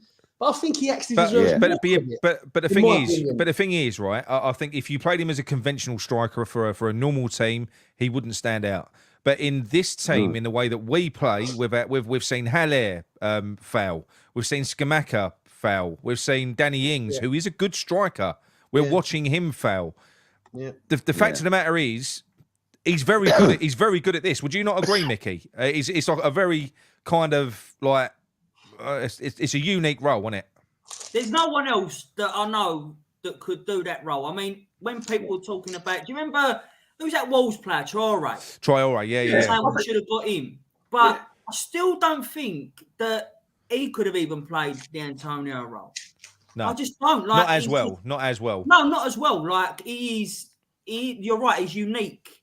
Yeah. On what he can do, and like as you see, we struggle to try and get anyone to copy that, even a little bit, half of it. We just can't seem to do that. Mate, it's so difficult, honestly. I mean, look, we've all played football, we have, but when you look at what he has to do, a lot of the time, when you look at what he has to do, and that is, him on his own go up against and fight, 2, 3, 4 players sometimes on his own. That is not easy what he does, and that's why the majority of players. I'm not saying they're not capable of it, but you know what? Most players will be thinking to themselves, "Fuck that." You know what? It's a thankless task. And I'm not giving. How old is he now? Is he 34, 33? 33, soon to be 34, I think. He did start playing later, didn't he? He signed an 8-year contract. Yeah. He started playing, didn't he? He only signed pro about 21, didn't he? He was like he took the Ian Wright route, non-league, and all that sort of stuff. Yeah, it's a good story. Games left in his body. That's what I'm saying. Just to go back on question for Gary. Right, question for Gary. You know what? Now, Gary, your new name is Robin. Because if he's Barry Gibb, you've got to be fucking Robin Gibb, haven't you? Do you know what I mean? Robin. The EBGB brothers. The EBGBs. Hang on. What the fuck is this about?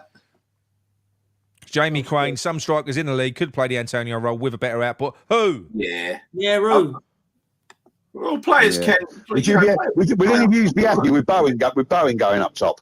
No. Yeah, I wouldn't be against it, Nick. I wouldn't. I think that's the next alternative. Against Sheffield United, yes, but in a typical game, John, where we're playing a low block and Bowen's up there on his own, what evidence have we got to say that Bowen can play with his back to defenders, John? None. But I'm saying, if Antonio's not available, who's the next best available? That's what I'm saying. For that role, no one. Like, no. Who's the next? Okay, but who's the next? But who's the next best we have, Micky, available? Don't say Mabama. He's not going to get in. So, of the players he is an easy. That's what I was going to say. He is Mabama. It is Mabama, though. In that system. But Moyes ain't going to play him. This is what I'm saying to you. Of the players that Moyes will put in, who is the next available one after Antonio? And you're talking about in that system as well, yeah? In Moyes' I'm not saying Moyes' right. Moyes' mind, who would he pick? Well, then it'd have to be Bowen, wouldn't it? It would have to be Bowen. I'm saying to you. It would have to be that. I'm not saying he is personally. Look at John's hand movements. He looks like Mad Saddam Hussein on the telly.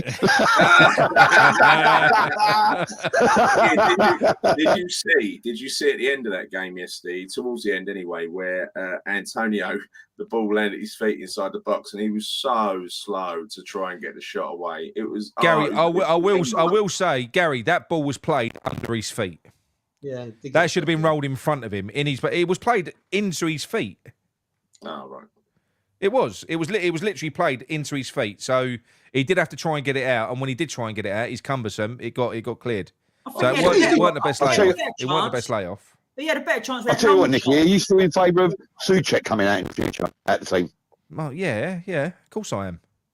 Like, and having Alvarez, Paqueta and Kudus in the middle. And JWP can play on the left because he's done that to Southampton.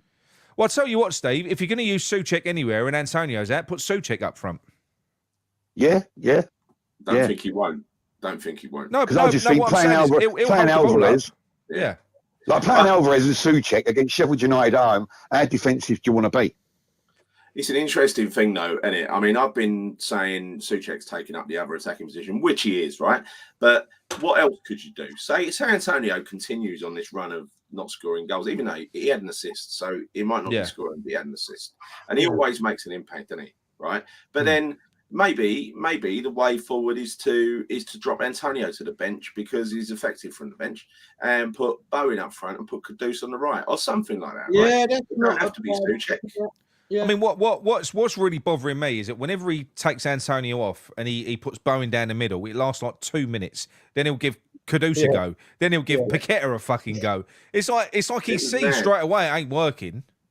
Or is it almost to say, I've tried something different. Come on, guys, give me a bit of credit. Look, I did it. I don't know why he does that for like a couple of minutes each time. Does my fucking nothing. I think beating 4. I do agree. I do agree with what Gary said. I do agree with what Gary said the other day, 100%. Mavropanos and Kudus are not going to get starts in the Premier League. They're not, because they're not his players. Mavropanos looks like he looks like such a dynamic centre back as well. Yeah. Like, do you know something? I probably see.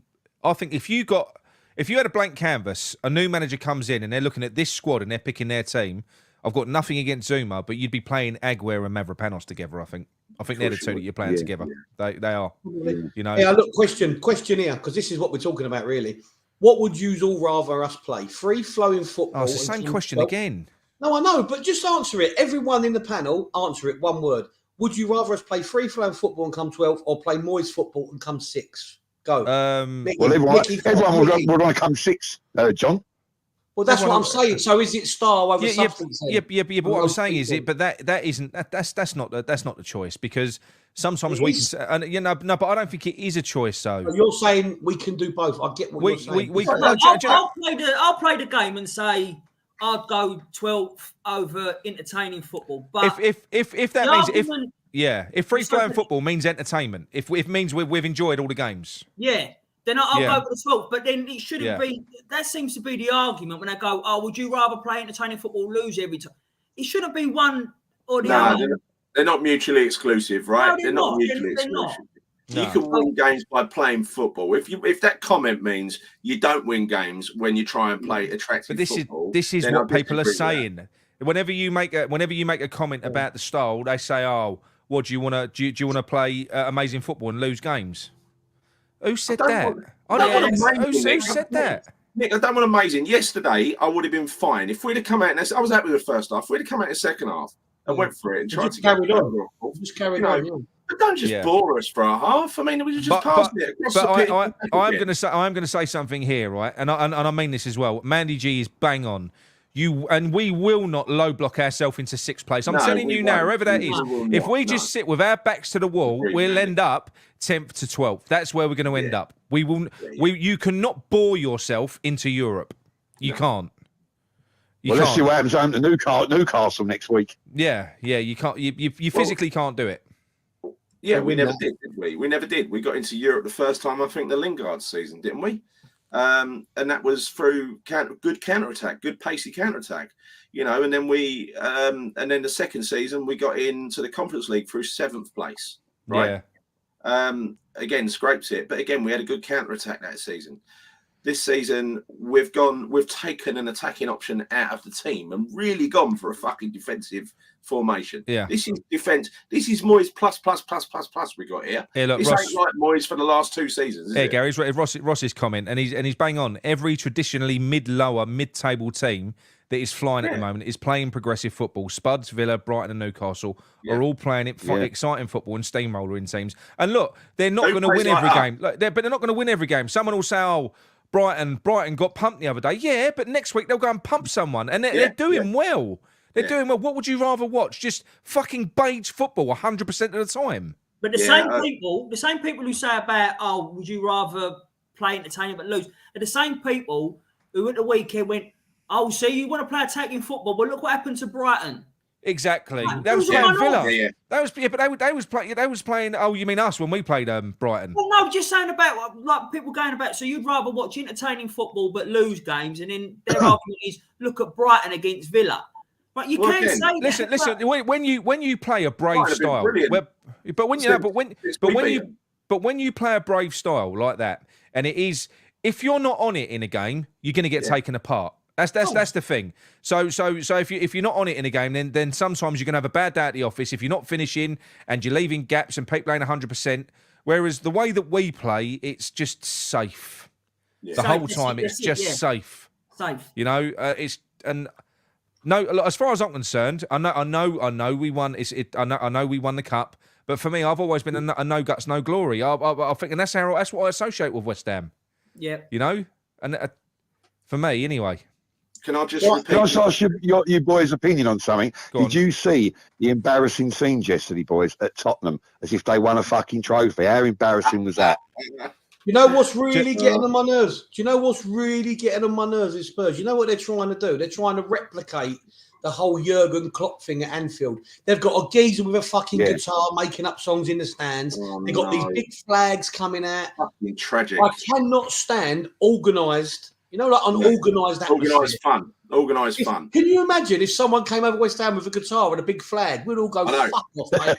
Last season, Arsenal they got a drum and they got ultras now, Arsenal, haven't they? Fucking 2 bob. I know, and their Spurs are doing the same thing. Even that, because the best thing about Tottenham, I know a lot of people don't like him, but is that Expressions, the YouTuber guy. He's fucking brilliant. He's funny, but he's hilarious. Yeah, but even he's gone the other way now, because now it ain't oozing sauce, it's kangaroos in sauce. That's what he's doing now, kangaroos in sauce, he said. Do you ever watch that Best of Enemies he does with that Robbie Lyle? Mate, he's like a stand-up comedian. He is. He's brilliant.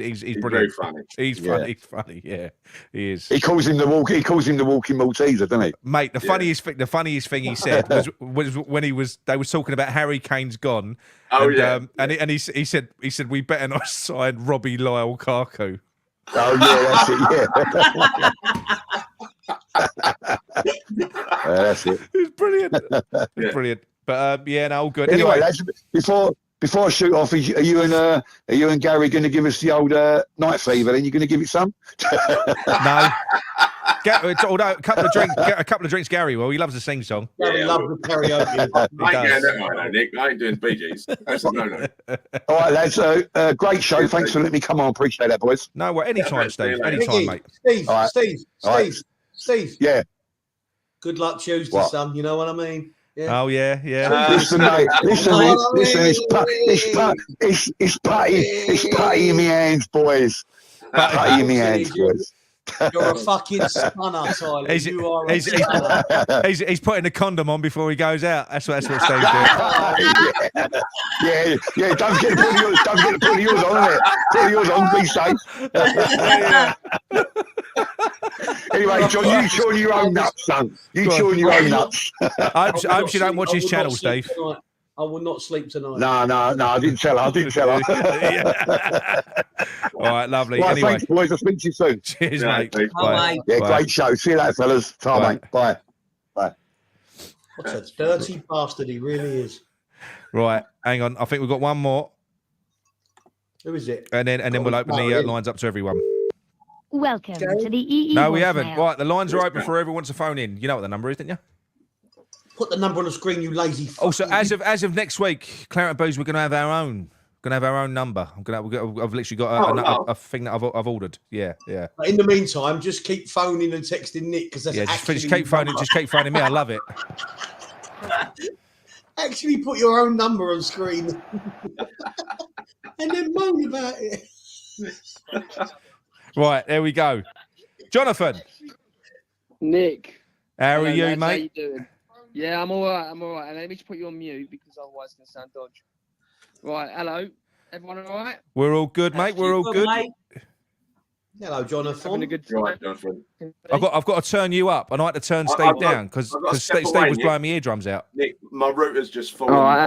My phone done cut off. Sorry, reception's a bit dodgy. Go on, mate. Go on. What would you like to talk about, Jonathan? I don't want it to be a row, lads, but it's going to be a row. It's going to be a row. It's going to be a row, isn't it? No, it's not a row. Do you know what it is? It's a weird one because I love Moise. Who said that? It's not that I love Moyes. Do you know what it is? I'm taking it like game by game, season by season. One thing I will say is last year, something you said, which I do agree with, Nick, and which I think is wrong, where people I think it's wrong for people to say. We were talking about this last time I was on about I told you so type stuff. Yeah. Last year, it was diabolical at times for most of the season. We were sitting in 17th, 18th, whatever.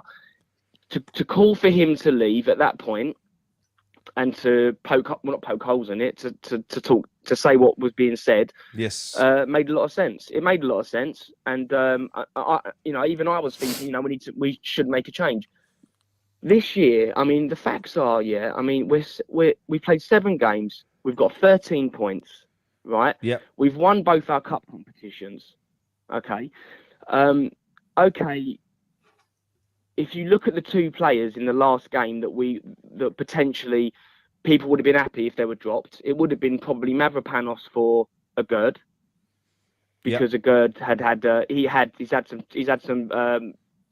made a lot of mistakes this year. All right. Yes. And then obviously you've got Souček for Kudus, and obviously Kudus is very exciting. I'm really, really glad we've signed him. Right.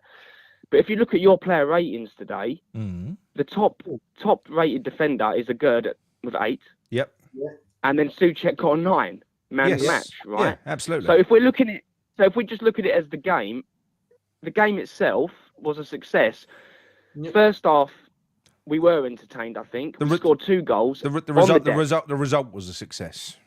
The result was there, but also the first half. Jonathan's right. The first half was a lot better than it. The first half was good. First half, we were entertained. We scored 2 goals on the deck. The first goal was absolute quality, and if Brighton had scored it, we'd all, everyone would be saying, "Look at the fantastic football they play." Yeah. So that's that. The second half was boring. Yeah. But it was a professional performance. It was a 0-0. I'm looking back. I know this is going back a long way, but I've been watching this guy. I think his name's Robert Banks. He does like season previews or reviews. Don't mention his name in front of Nigel. All right? Just saying. Oh, really? Okay, fair play. Well, I don't know if you remember 97, 98. He beat Nigel in a West Ham quiz once, and Nigel's never forgiven him. Robert Banks knows his stuff as well, though. They're like, it's like Darth Vader and Luke Skywalker, isn't it? Yeah. But I just, a game that, like, vividly I remember, Trevor Sinclair signed for us in January. We'd had a good season, 97, 98, and also 98, 99. John Hartson was there, Berkovic was there. We signed Di Canio the year after. But on Sinclair's debut, I think we went 2-0 up, and he scored the 2 goals. And we ended up drawing 2-2.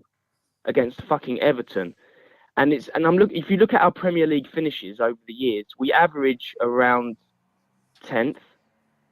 We've had a couple of seasons. I think 5th was our top with Harry Redknapp, and I think we came 7th. I mean, obviously Bilic became 7th.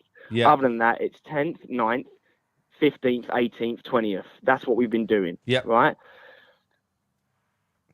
I'm not meaning this as an insult. Something Gary said. No. Go on. Get to the point, Jonathan. What are you going to say? Something Gary said a little while ago. I'm going to say this is where it gets controversial. Gary said a little while ago. He said, "We only speak our opinions. We just speak our mind," and I think that's absolutely fair enough. I don't think you guys have an agenda. No, You've not got an agenda. You're not being paid by anybody to say what you want to say. No, we're certainly not. You say what you say. However, the fact that you've got a donkey on David Moyes' head after winning 2-0, after having 13, wait a minute. Democracy. Wait a minute. After having 13 points from 7 games, the people spoke, Jonathan. Jonathan, the people spoke. Hang on. Let me finish. After losing only to probably the best team in the world in Man City, and Liverpool, one of the best teams in the world, and to win both our cup games when Villa and Brighton lost their cup games, for you to have a donkey on his head shows you are Moyes out channel. It doesn't mean you've got an agenda, but you are Moyes out channel because you are demeaning. Well, you're listening. What you're doing, not just you, other channels. You're looking at what you're saying. Listen, after a 2-0 win, the big focus is on Kudus. It's very small-minded. Look how good Jonathan, 1 minute. Can I say something? Right, 1 minute. You take them 5. No, but what I mean is, you take them. But you're not a fucking Moyes channel. No, but you've taken 5.5 to 6 minutes to build a case to get to that point where we've got a donkey on his head, which we put to the people in the chat. Now, the fact of the matter is... Yeah, but your people in your chat, your people in your chat echo you. They echo you. Listen, Jonathan, listen.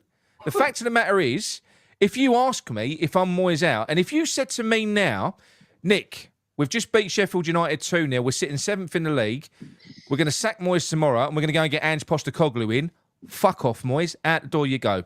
That's how I'd be. Yeah, I would be. Yeah, but Nick, if I'm not Moyes out at all costs at the moment. I'm not because we're doing all right in the league.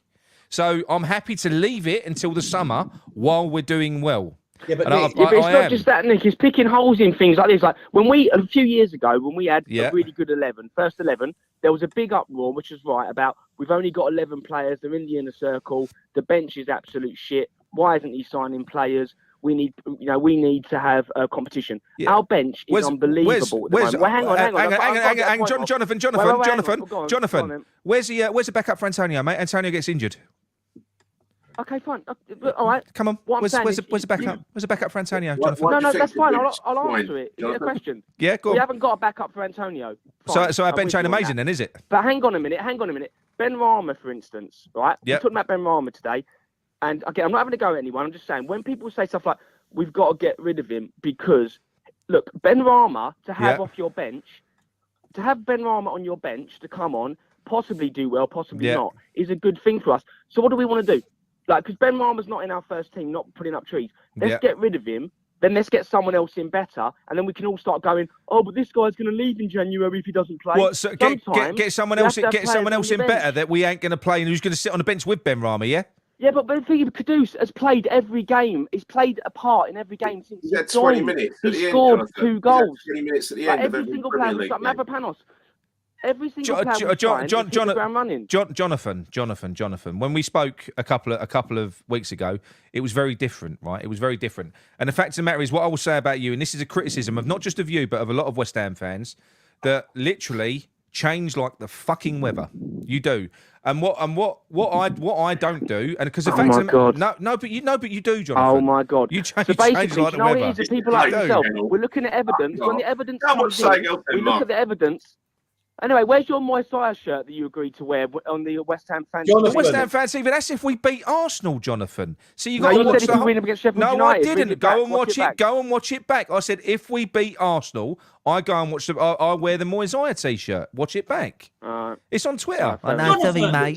I think. But another thing as well, though. Another thing people are moaning about. Another thing as well. Another thing people against Lincoln. We played. Look at the team we played against Lincoln. We played all the players that ain't getting a game. Yeah. And what did people say? Yeah, where's the great kids? lineup, wasn't it? Where's the kids? Yeah. What do you mean a great lineup? It's all the players you want to be. Jonathan. A minute ago, you were going, look how upset Fornals is. Jonathan, I'm going to ask you something. Jonathan, I'm going to ask you something, right? Listen. Fornay played as well. Jonathan, paid him a lot of money. He should play. Jonathan, I'm going to ask you something now. I'm going to ask you something now. 1 minute. Listen. You've got a chance now. Knowing what we know now, you've got a chance. You've got a chance. Listen, now. Yes. We've just beat Sheffield United. You can keep David Moyes, Ange Postecoglou, or Ange Postecoglou can come in there and take over at West Ham. What do? You keep Moyes, or say no? I don't want Ange Postecoglou. I want to stick with Moyes. That's your option. What do you take?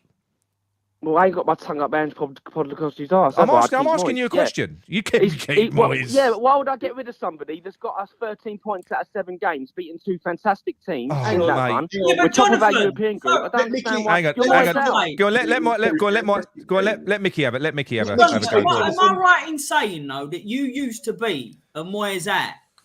And you changed your mind? No. He went around the houses and agreed with me and said that he agreed with me. Then you said you was a No, hang on. No, I didn't say that. No, I said when we was 18th last year and it looked pretty bad, I'm open to the suggestion, but I take each game as it goes. Just because you're sitting there going, oh, I don't change like the wind. There's more evidence. We're doing okay. What? So basically, we don't change like the wind. You're basically that's like saying we don't change like the wind, though. We don't change like the wind. But Jonathan, no, all you're doing is the meaning of the achievements of this year. Jonathan, what the fuck? You just watched that Sheffield United game. You come on afterwards. After reviewing that, we scored a couple of good goals, which I said, but it's fucking dull. I tell you what, go and have a go at all the fucking fans that were in that stadium for the last 45 minutes. They were fucking falling the kip watching that. Go and have a go at them. People that actually go to the game. Mate, you are so emotional, honestly. Mate, how emotional? But they were. Oh honestly. My god! No, but they were. They were falling the kip. Gio even said it on his review. We're not a fucking circus, mate. We're not a circus. It's a business, and we're doing well. We're Jonathan, hang on. Hang on. What do you want? Some fucking monkeys, Jonathan? Want some trapeze artists on? Maybe we should be American football and get down the roster. Jonathan, you just said, listen, you're a West Ham fan, you're a football fan, and you just said we're a business. Mate, you're a football fan. He's not. He's a modern fan. Jonathan, we're not a business. I'm a modern fucking fan. Business. We're a football club, mate. I'm winding you up. I want to win games. I want to win games of football. Like, I don't understand why. So is it safe to say that you didn't most of your followers are Moyes out. No, they're not. We've got paying members that are Moyes in. You're one of our followers, Jonathan. You're one of our followers. Oh no, I'm not. I've unsubscribed. I unsubscribed. You love phoning us up. So you phoned up to tell us you've unsubscribed. Oh, we're going to miss you, Jonathan. We're going to miss you. Please come back, Jonathan. Please. Oh, please come back, Jonathan. Don't unsubscribe. I don't care. You asked me. You said I'm your follower. I don't know what it. I didn't say you. No, not a paid follower. You watch us and call in. We love you, Jonathan. We love you. Yeah, we really do. We do. I do like Jonathan because he's honest. It's nice to have a different opinion. Yeah. Jonathan. That's what I mean. I've got to have an opinion. He's getting all emotional and fucking crying. You're fucking getting emotional. Listen to yourself. You're getting emotional, Jonathan. Can we all stop getting so emotional? This ain't Nick being emotional. Let me tell you that. This ain't me being emotional. This is me just kind of enjoying the conversation. Right? Do you remember when you've done videos about Tim Steidden and Moyes don't get on? That was bollocks. Alex Scott. How is that bollocks, Jonathan? You put a video out. I would say just fuck things up. Gary, honestly. How is that bollocks? Listen, there's people in your chat that are going, Caduce is going to leave in January. How thick are these people? How's he going to leave in January? He's under contract. How thick are these people? Jonathan, you are like the fountain of all fucking knowledge, aren't you? You really are. You know fucking everything, Jonathan, didn't you? I tell you what. You just called a load of people thick. You came on last time you came on. Wait. No, wait. You came on last time. You came on here last time crying about how people in the chat were really rude about something you said, and you've just called all the people that commented and they're thick. Why is it all right for you to call people? No, you can fuck off. You're thick. Right, he's gone. Right. See you later. Yeah, go on. Fair, Nick, you've got a bit emotional there. I've got emotional there. Yeah. Right, that's it. It's so us. Yeah. I'll tell you what though. You should have just took that donkey off Moyes early, like I said. I'll blame Micky for that because I'll blame Micky. There we go. I'm emotional now. Who the fuck? Right. Hang on. I need another holiday. John, you gotta say that donkey for what it is. It's a bit of fun. That's all it is. No, I know it is, Mick. Don't get emotional, Mick. Hello, Gary. Sorry, mate. Sorry. How are you doing? I'm good. I'm all right. You all right? Oh, I'm loving this show tonight. I've got your popcorn out, my wine. Fuck it, but honestly, that geezer last week. I like Jonathan, I do. But he gave a big fucking opening thing about how people were being offensive to him in the chat about what they said. And then he comes in and starts calling people in the chat thick for having an opinion that he don't like. Fuck off. You know what the funny thing was? He's not a follower, but he watches every show. Yeah. Jonathan, this is for you, mate. Look, there you go. 1 minute before you go. There you go, mate. That's for you. All right. Well, the thing is, though, Jonathan says that, but he's ordered 5 months of Moyes ass. Yeah. Right. Anyway, okay. Even Canning Town Lens enjoying this. Look. There we go. Happy bollocks. Right. Anyway, Gary, go on. How'd you follow that one? I'll try. Nice to see you back, John. Yeah. Thank you, Gary. Thanks, mate. We're going to say a couple of points, questions really. First one, he's talking about getting Kudus in the side earlier, but also playing Paqueta in the middle. So, what's the best way do you think to go about this? If you're playing Alvarez as a holding player, if you put Paqueta with Ward-Prowse in the middle, is it possible to switch Bowen to the left, put Kudus on the right, and Antonio in the middle? And maybe you get them to interchange the three of them, and Antonio can drift wide sometimes. That's my first point. And the second point, while I'm on it, is we've got the game coming up Thursday against Freiburg. We've got Newcastle Sunday. Do you go full strength in both games? Oof, well, I think. Go on, Gary. Go on, you go. Well, Freiburg, I think we have to go full strength because they're a good side and we're likely to come unstuck if we don't go full strength. But full strength to me would include Kudus. It would include Kudus, right? I think your idea is good because I don't mind seeing your formation. I don't mind seeing a left-sided player playing on the left.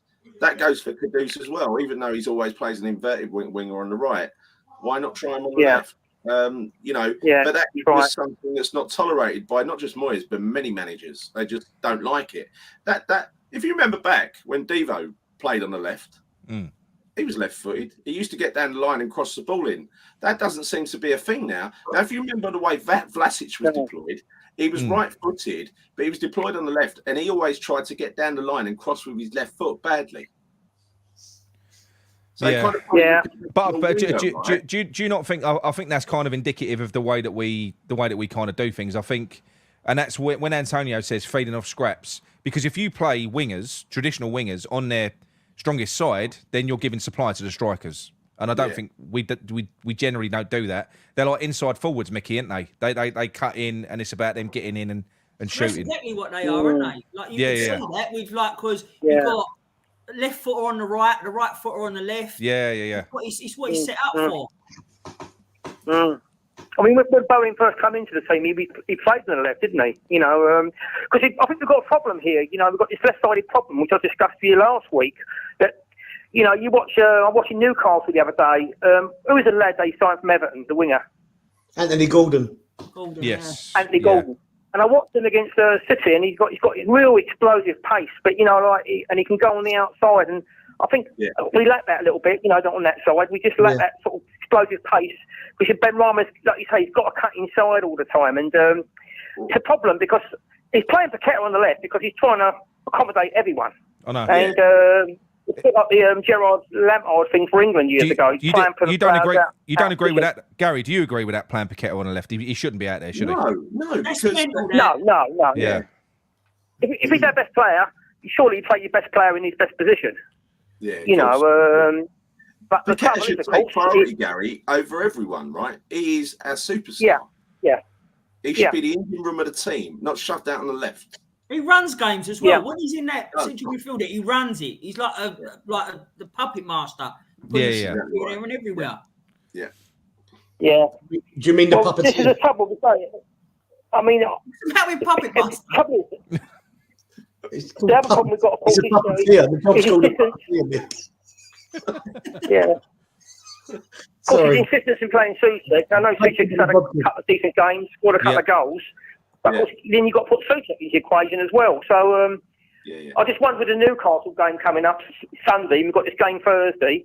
I wonder what he's going to do because obviously, like we said the other week, you don't want to finish second in the group. You want to either win the group or finish third. If you win the group, you're through. Yeah. If you finish third in the group, you drop into the Conference League. You could win that again, and you're back in the Europa League the following season. Gary, if I was to make a prediction about what he'll do what he always does. He'll just flog the same 11 players to death. Yeah. Yeah. I mean, obviously, you can't change it too much because obviously they look a decent side, don't they, Gal?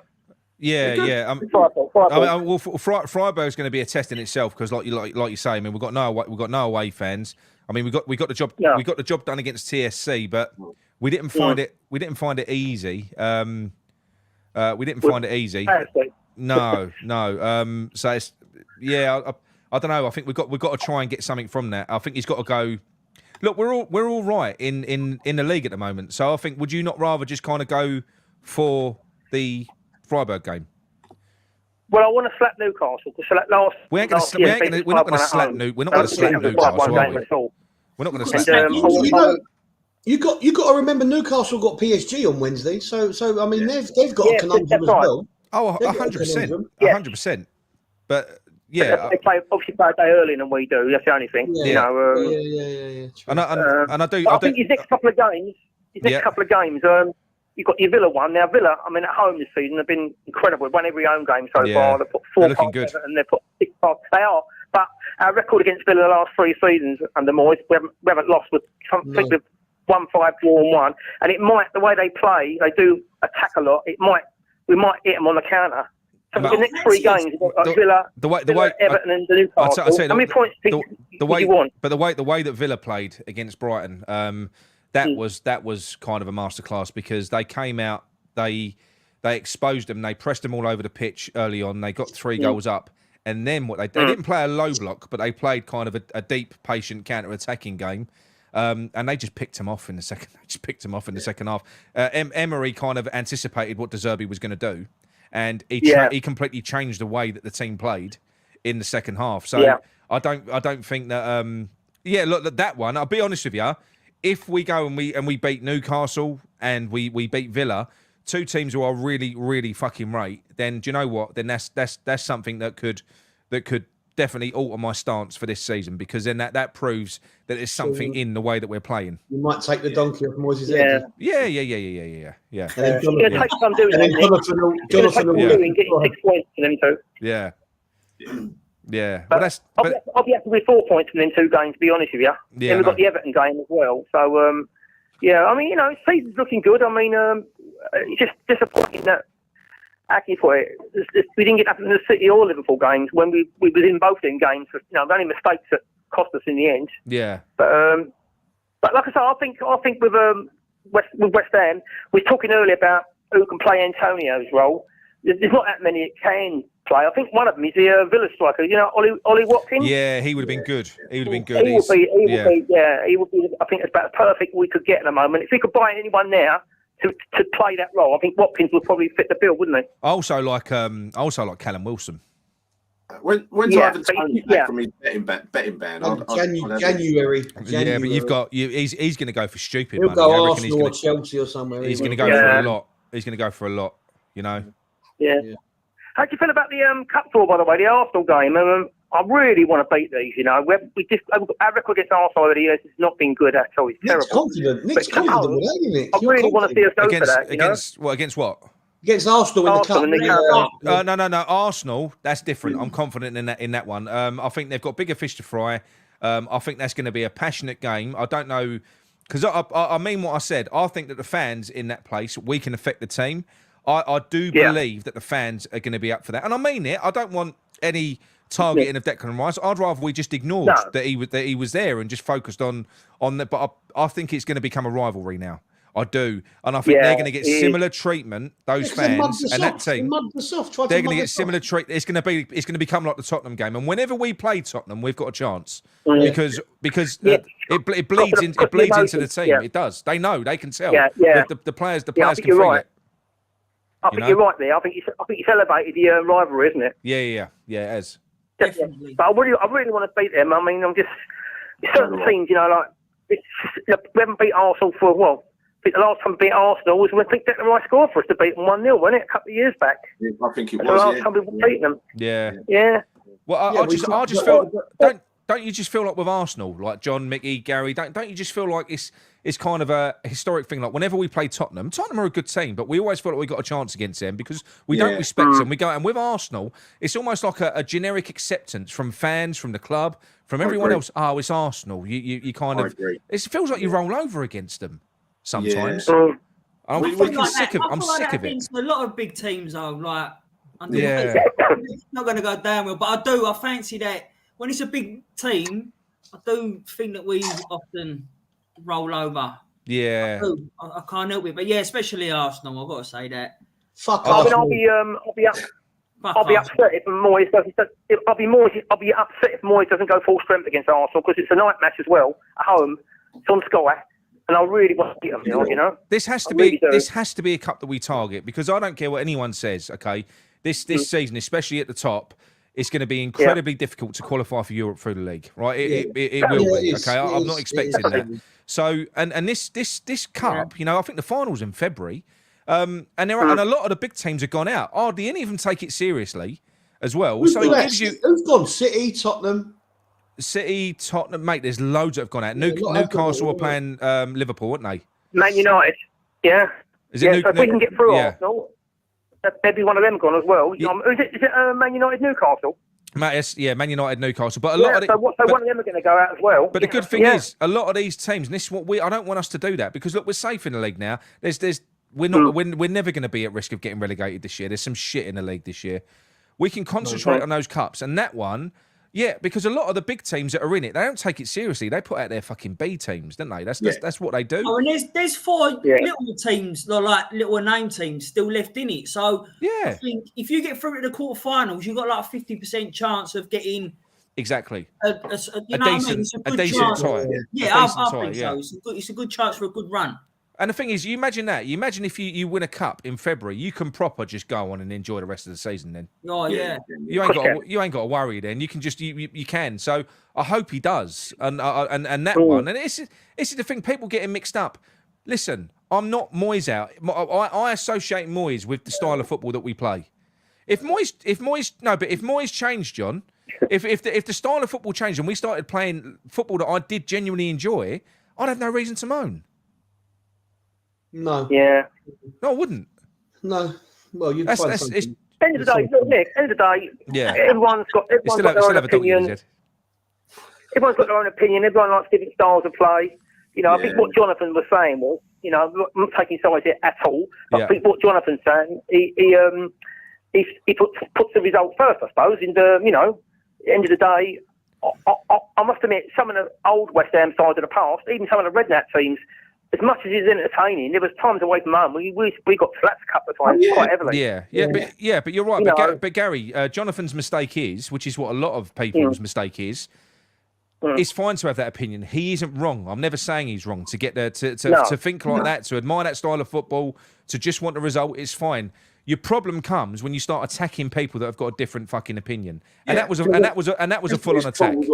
That's what his call was all about. That was a full on attack. I'm sorry, it was. Yeah, I think, not Nick, just us, not just us either. People in the fucking chat. Someone in the chat. Yeah, Nick, what it is, I think.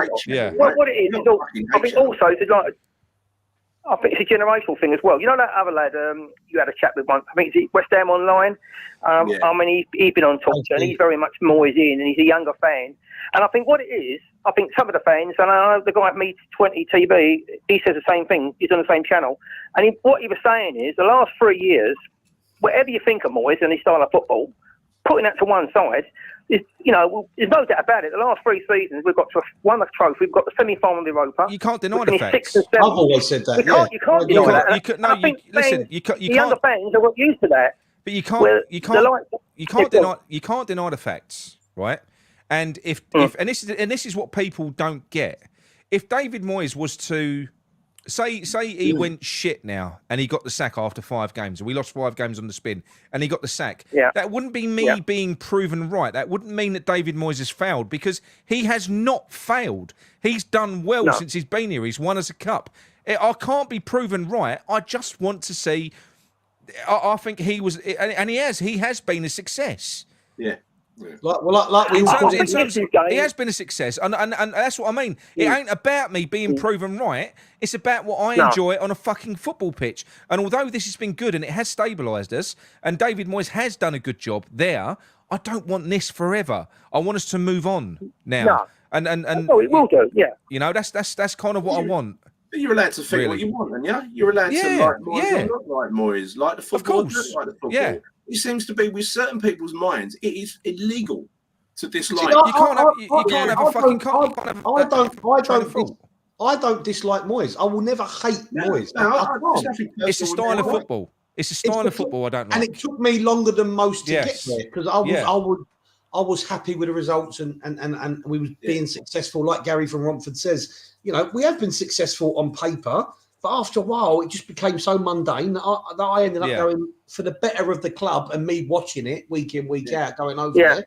I just wanted something new. And look, Yeah, Broken record. I mean, broken record, mate. He should have gone after the European win. Because mate, he would have gone. He would have gone out a fucking hero. Because look, honestly, he'll still be a hero within reason. No. But what I mean, no, it probably won't, because I think he's going to have to fail epically to get sacked, which is a shame. No, Well, the trouble is with all of this, really, it's like your expectations, isn't it? I mean, if he wins the trophy this year, then what? If he wins the Carabao this year, or he wins the Europa League, but again, what are we going to do? Yeah, but again, that is a type of that is a type of thing where, like Jonathan was saying earlier, when presented with new evidence, we just beat Sheffield United 2-0. And I'm not being funny. The starts of the season, we've got more points than we have, but we had 18 months of shit in the league. It takes me it's going to take me. I'm quite cynical by nature. It's going to take me more than that to change my opinion. I'm not saying that my opinion is not for changing. It isn't. If I'm presented with proper tangible evidence that there is, say for instance, David Moyes, beyond any doubt, proves that his way of playing football is going to be successful for the long term, then I'm going to have to literally accept it. I'm going to have to. The one thing I will agree with Jonathan on is that if we're judging the player ratings on a game per game basis, then Moyes has to be judged in the same merit, right? So what I mean by that is, it may not be the style, it may not be the thing we want to watch, but his job, whether we like it or not, his job is a results-driven business, and he will get the results in the style that he sees fit. This is it for him. He's the manager. I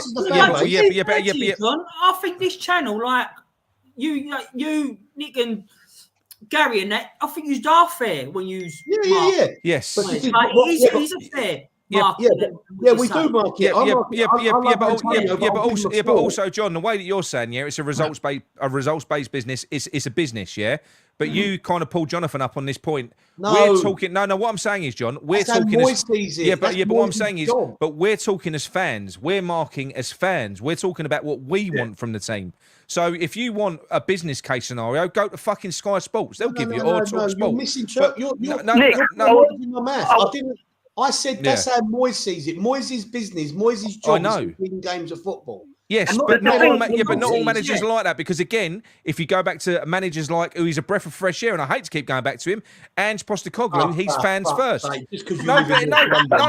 No, but the geezer is, John. You know he is. Even you like him. The thing I hate, the thing I hate about this, right, is because everyone knows how much I detest Tottenham, and I hate the fact that they now have a manager that I can't possibly dislike. He's a character that you can't dislike. He is. No, what I was going to say to you, Nick, is yesterday's game, really, this whole argument with Moyes, is summed up in a nutshell with that second half yesterday. Now, even Moyes' biggest fan, you can look at it two ways. We're 2-0 up the first half, strolling it. Sheffield United offering very little coming forward, right? Yeah. So it was a chance to go out and do our goal difference a world of good. Absolutely. Put 5 or 6 past them. Yeah. But saying that, how he looked at it, people looked at the Newcastle game, 8-0, and thinking we're going to get 5 or 6. And it ain't like that, because the previous two games, Sheffield United, they lost 2-1 to Man City to a late goal, and they were beating Tottenham in 90 minutes. They lost 2-1 in the 95th or 97th minute. So you can look, it's a two-sided argument, isn't it? I know, but Gary, you was watching that game, right? You was watching that game. If we'd have come out in that second half, and we'd have... What do you think would have happened in the second half if we'd have come out to blow them away? Do you think we'd have blown them away? We got 5 or 6. Yeah. I think we've got, We'd have blown them away. But we would have. I don't see why. It's different if you're playing a team like Villa or Brighton, where they're dangerous, they could pull it back. But they wasn't, and he should have gone for it yesterday. But like I say, on the other side of the coin, he's thinking, well, we're 2-0 up, close the game out, 3 points, and let's move on. So, like John said, in the day, he's a manager, and he's about results. He's not worried about entertainment, is he? He don't care what the fans think. That's what I'm saying. He don't care what we think about entertainment. He's not there. But what's your thoughts on that though, Micky? Like in terms of, because obviously, look, I think you're the same as me. You just want to enjoy your football, don't you? Of course I do. Like you said, I was brought up. Look, it's lovely winning trophies. Of course it is, and I'm so pleased that we did. I wouldn't take that back, but I wasn't brought up to be a West Ham supporter because we're glory hunters and we win. Do you know what I mean? It was more I love that passion for the thing, which seems to have kind of gone, like really diluted a lot, that passion for like Well, you know where it was when you walk. The best way to say it is when you used to walk around Upton Park or that old field. You know what I mean? And when you're watching a game, getting entertainment where you're like sort of getting off your seat, mate. You know, on the sitting fan. John will tell you. Like his boys are the same. My Ben's obsessed with football. John's boys are the same. And I think you've had a game or two like that with Freddie as well, where he's asked you if can we leave. Ben, oh no, he said it yesterday. He said it yesterday. Ben, I'm not joking. Dad. we're watching that game, and this breaks my heart. He's 14. He's obsessed with football. His whole life is football. Loves West Ham to pieces, and he's literally watching that game. We're 2-0 up, and my son says he asked me for permission. He said, "Dad, do you mind if I go?" I'm like, "Really?" I said, "Like we're only 10 minutes in." He said, oh, I can't do it." And he was out in the garden playing football with the dogs. Well, the thing I loved was we could always. Sad, but that's sad though, isn't it? It's sad. Typically, watching West Ham over the years, we would always have a go at a team. We would always have a go at a team. Sometimes it works, but that is the way. That is the West Ham way, to my opinion. Yeah. If you want to define Gary, like I just said to you seconds ago, if it'd been Brighton or Aston Villa with 2-0 up, I could understand closing the game out because they're dangerous. They can come back. But I don't think really would ever pose that threat to us, did they? No, and I agree with that. I just don't see really what he made a mistake. Maybe he should have gone for it, you know. What I saw yesterday, Gary, was nothing more than a championship outfit. They look weak. I just feel like every step of the way with him, it's defiance, and it's his way of showing it's his way. I wouldn't even put it down to boredom, because I don't think that his way is brave. I think it's almost suicidal. With the way that he plays football, you're sitting on the edge of your seat, but not in the right way. You're inviting so much pressure onto yourself, and you're like, why? I find it more frustrating than not, because like we were saying to you see it in little spells, not often, but little spells. Like some of the play is lovely, but it's very few and far between. Yeah. So that's right. We've got that in our locker, and it don't happen as often. It's more frustrating than anything to think, come on now, we can do this. Yeah. In the same breath, to be honest with you, Micky. Go on, Gary. To be honest with you, Micky, sorry, mate. I was going to say, what Nick. I think this is really what gets Nick's goat up for a little bit. Is we have got the players to play. This is it. This is the problem. Yeah. This is the problem. We have got some very, very, very good players now. You know, we have. So I'm sitting in the middle of this argument. I can see both sides of it, but I can see where Nick's coming from. From football purist, he likes playing Gary as well. Probably brought up that I Brooklyn and Devonshire. Yeah. But yesterday there was no excuse yesterday not to go for it. It wasn't like I say, it wasn't a Brighton or a Villa that can pull 2 goals back, you know, and shut up shop. None of us would have minded that, but it was the way Sheffield United and I think the 3 teams that come up this year, I think are probably all going to go back down again. I can't remember the last time that happened. Yeah, I think they were bad. I think they will. I think the only team who I think might have half a chance, and I do mean this as well. And I'm going to disagree. No. I'm saying half a chance. Go on. And that is Burnley, because I watched the program. No. I watched the program. I was the same as you, John. But I watched the program, and it's all about the way that they're playing, trusting the process, and the amount of chances and passages of playing, everything that they're creating throughout a game. Yeah. And they're not changing. I do think if anyone's going to have half a chance, it's going to be them. But I do think you're right. No, listen, I'm not disagreeing with you. I think they'll go down. You know why they'll go down? Because they're trying to play out from the back in the Premier League. Yeah. With players who ain't up to. No. And they're making the same mistakes at the back and getting caught time and time again. Well, they do look good. Look. It's like we see in our team, right? I'm not going to be horrible, but Souček and Soufal they're good players. When they're not under pressure, when you're up against someone like Sheffield United, they look fucking legit, really, really good. But the difference between the levels is, in the Premier League, when you're playing against good opposition, you get fuck all time on the ball. There's people on you. They're like pit bulls. Yeah. And that is where the likes of Soufal struggles. That's where Souček struggles as well, because when they're on the ball, if they're being pressured like that, they don't know what to do. They can't think quick enough. And that's the difference. That's the difference between Championship and Premier League. It is. And I think the left back they had yesterday, the left back was on loan from somewhere like Leicester. Right? Who? I like him. I like him. As is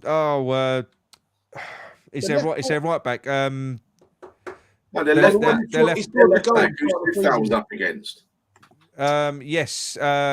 I like him. He's a good player. No. What's his name? Hang on, I'll tell you. Something James. That was I can't remember. He's a good player anyway. He's a good player. He's so good, you don't know his name. Yeah, he's a good player. I'll tell you one thing as well. When you get some fans from other clubs that were saying about the conference last year, you know, West Ham went through the whole tournament without losing a game, and Villa played one, lost one already. Shows you, like, you know, it's maybe we didn't get quite enough credit for that. You know, Luke, so Villa have gone out. Luke Thomas. Yeah. And Unai Emery's got a great European record, apparently, hasn't he? So he's won the Europa League about 1 million times, hasn't he? Yeah. Look. Listen. And Gary said the same thing. And John's the same. Micky's the same. Listen. The most important thing for us is, look. If this means success, and I mean success, if playing this way, if we played the low block all year and we got big scalps and that got us into the top 6 or the top 4, I'd have to reevaluate the whole way I look at football and what I've been saying about David Moyes. I would. I don't believe that is going to happen. But if it does happen, then great, because I do want the best for West Ham. But the fact of the matter is, what I think that this is going to result in is mid-table. And I just think, if you're going to be in mid-table, what would you rather be? Mid-table, watching the team that fucking have a go, where it's mildly entertaining, or just shit as in your way to mid-table. Because then, if you're shit as in your way to mid-table, you're like Tony Pulis' Stoke City in my mind. Oh no, but you are. No, I know you are. But that's the difference. Oh, you are. You are. Fucking you are. You are, mate. Can you do it in a cold Tuesday night in Stoke? You are. You are. Ain't you quinoa? Get him back. Wait, Nick. He's a fucking Nick, what was that pub? Go on, Nick, mate. what was that pub that Steve was going to go meet that bird on Tuesday? Was it Moon and Stars? No, that's where he met her tonight. That's where he met her tonight. Gary, don't you go down there. He's going to muscle in. Oh, Gary's going to muscle in. That's my territory. Yeah, he's going to muscle in. Gary gets an opportunity. He's moving in on your territory. Get him off, dirty bastard. Get him off here. He is. He'll walk in. He'll be like, listen, love, Steve's only been on Claret and Brews once. Yeah. One more thing. She'll be laying there ready to go home with Gary from Romford to go, one more thing. Yeah. Oh, listen, put that away. We're talking about him like this. He might be married. I'm not sure. Sorry, Mrs. Gary from Romford. Sorry, Mrs. Romford. Oh. But no. Look. At the end of the day, when all's said and done, the positives are we are doing well in the league. We're 7th. Yeah. We are. Yeah. You know, you can't deny it. We're still in all the cup competitions. We're getting through, and we have got the hope. And this is the thing. This is what it could win everyone back over if he literally took this, because I don't think most people now. What would you rather now? I'd rather just. I'm kind of accepting that we're not going to get 6th in the league, so I'm not worried about the league. We're not going to get relegated. I want to see us go for the cups. Can I just ask though? Right? How many people who form these opinions are armchair fans, right? Because how many people went to that game yesterday, and enjoyed the second half? Not many. No. Not many. That's a valid point, Gal. Yeah. And I paid 11 quid for chili loaded fries at half time. Did you? Fucking puppet. 11 quid. Adam wanted something to eat as well, 22 quid. Yeah, I'm gonna beat that. Yeah, 30 quid for a couple of drinks. You know one of the burger stalls outside the stadium, right in the concourse, right outside. My boy brought his friend from school. Listen to this. I fucking nearly fainted. Right, two portions of chips and 2 bottles of Fanta. How much? 18 quid. £19. Oh, it's close. And when I say portion of chips, there was about fucking 6 chips. I nearly spat the dummy out. I went fucking mental. Well, I'll tell you what, this was nice. It was chili with hot sauce on top of chips, little portion chips. But it was 11 quid though. Fucking hell, it was about 20p. Hang on, so chili con carne and chips. What was it? Chips with chili con carne. Thanks for chili con carne, a little bit garnish, sour cream. Do you know? But that's nice. Talking about nice. It was nice. Talking about prices. My girlfriend, when she was at Loughton Way the other day, she had a friend 2 coffees and 2 tiny little cakes. 18 quid. Oh fuck that! That's ridiculous. But do you know? Listen. Do you know what you do on a match day? This is what I'm going to do from now on. I've always parked in here. I've always parked in here east. Yeah. Nick takes ham sandwiches from home. No, but I've always parked in. No, I fucking don't. It costs me a fortune whenever I go. But I've always parked it. I've always parked in here east, but it was closed the other day, so I was forced. This was the Man City game. I was forced to go to Bow. I parked over in Bow, and we walked through. But we walked through Hackney Wick. I can't remember the road. We walked through Hackney Wick, but then afterwards, I said to Ben, I said, "Do you fancy a bit of pie and mash?" We literally walked down the Roman afterwards, after the game. Nice bit of pie and mash. Honestly, that's the way you do it. That's the way you do it. Yeah. Double pie or triple pie? I went double pie and mash. Yeah. I've never done triple. I've never done triple. I've never done triple pie He and asked for mash. gravy, the North London mug. Yeah. No, What time's the Nick? What time's the kick-off Thursday? Is it at 5 or is it at 8 o'clock? I'll tell you now. 5, I think it is. Half 5, yeah. Half 5. Is it really? Yeah. Half 5, 4:45, I think. Yeah. That's crap. Is it half 5? Is it? Oh right. Yeah. So I was going to go out for something to eat Thursday night, and I'll put it off. You better fucking put that off. Do it. You better put that off. Yeah, I might. I've got a little restaurant in Woodford I go to, and I was sitting here the other day with my girlfriend having a meal. I don't know if you know Woodford at all, do you, Nick? John? I do. Yeah, John lived there. John lived there for a while. There's a restaurant up there called Nino's, and he's a West Ham fan who owns it in South Woodford, in George Lane. Yeah. I know it. Yeah. And I looked across, and guess who's sitting next to me? He's a former Tottenham captain. Is it Steve Perriman? Yeah. Oh, I'd have walked out. Yeah. Yeah, he was sitting there. So it's a lovely restaurant, but so I was going to go Thursday, and I might be able to get back for that game. You know, watch the game first and go out afterwards. I don't know. Yeah. Unless I Absolutely. get a cab, get John to pick me up. John will. Mate, he's a piss taker. Honestly, he's got one in funny meters. Charges you more. Yeah. You'll have to meet him on before He's a funny fucking meter. He's got a funny meter. He has. He's got a funny meter.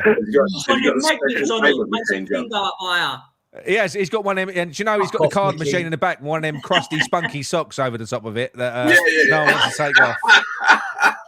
Listen, we're fucking we're knights of the road, mate. We do a lot of work for charity that you lot don't even know about. All right. Card machine's broken, mate. Sorry. Yeah. No, I ain't got change. No. What?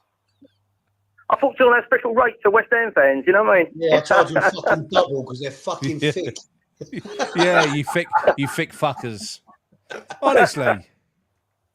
Anyway. All right, then. All right, lovely. Cheers, Gary. East side wants to ride in my cab. Jesus Christ. See you later, Gal.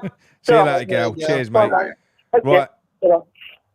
I'll tell you what we will do. We'll make that the last one because that is 2 hours. Why is he saying I've got a funny head? Why have I got a funny head? Goes with his funny. About the fucking head. Good to be back, John, eh? Who? So it's good to be back. Yeah. It's good, yeah. Do you know what, though? If you fucking picked a good one to come on, this is probably the liveliest show for a while, that was. You know? It's fun tonight. I've loved it. It was fun, yeah. I enjoyed it. It's bright and good. You and Gary tag team Jonathan. Yeah. Good debut, Micky. Very good. Very good. Mate, it was brilliant, mate. We'll have to get definitely we'll have to get you back on. Listen, I can't have him on again. I can't have him on again. I'm not having it. Because I'm the best looking one normally. I'm not having you on here any fucking more. Well, you're still the best looking one, mate. Micky, what it was, the reason John's back, because I said to him, John, you coming on? I said, he said, I'm not sure. I said, well, don't worry about it. We've got Micky coming on. He went, fuck it, I'm coming on. He said, I'm not having that. That's what he said. No. I've been off for genuine reasons, Nicholas, right? And I saw a geezer over West Ham. Who did we play? Who was the game before this one? I can't remember. And he's called 2 up, 2 down in the chat, and he said, "Oh, we missed it, John." I went, "I'll come back then. Don't worry." Who's that, Nick? I don't know. Look, whoever it is, we'll get you to call it on the next one. I promise you, when there's more stuff to talk about, we'll do 5-minute, 10-minute limits. I promise we will. Every week you say that. Yeah. I know. What trouble is we start talking, didn't we? Yeah, but I love that. I think that's what makes the channel as well what it is. I know. It's just nice. It's free flowing. Yeah. Oh, shut up. You're only on it because it's a Moyes Out channel, you can. Wait, listen. Wait,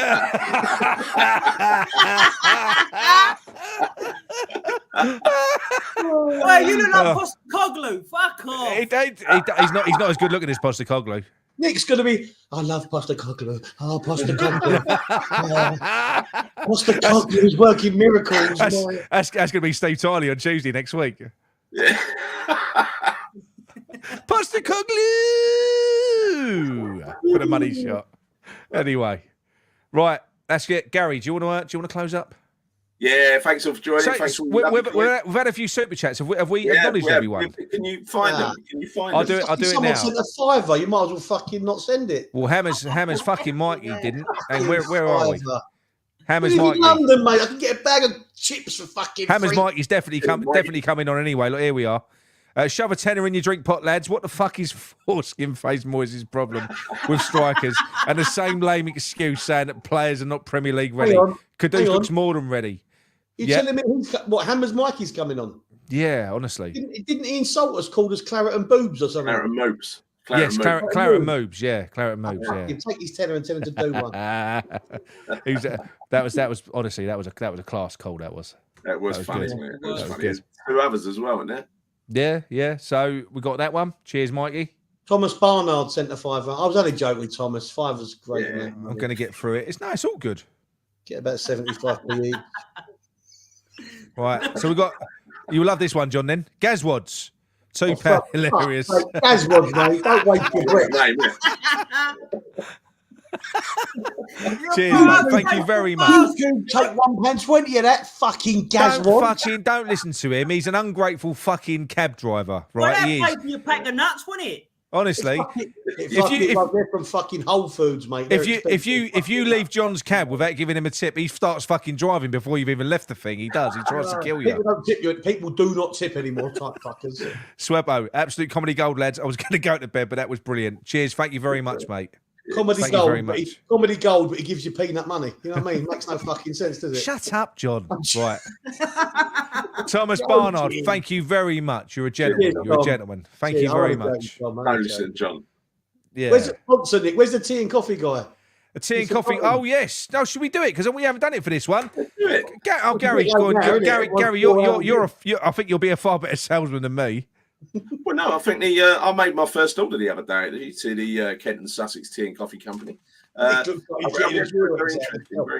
No, I drink a lot of tea. I've almost given up alcohol. I drink a couple of beers every now and then now. I've almost given up alcohol. I'm addicted to tea like I used to be. So tea and coffee, Kentish roast. Coffee. Kentish roast sounds like dogging.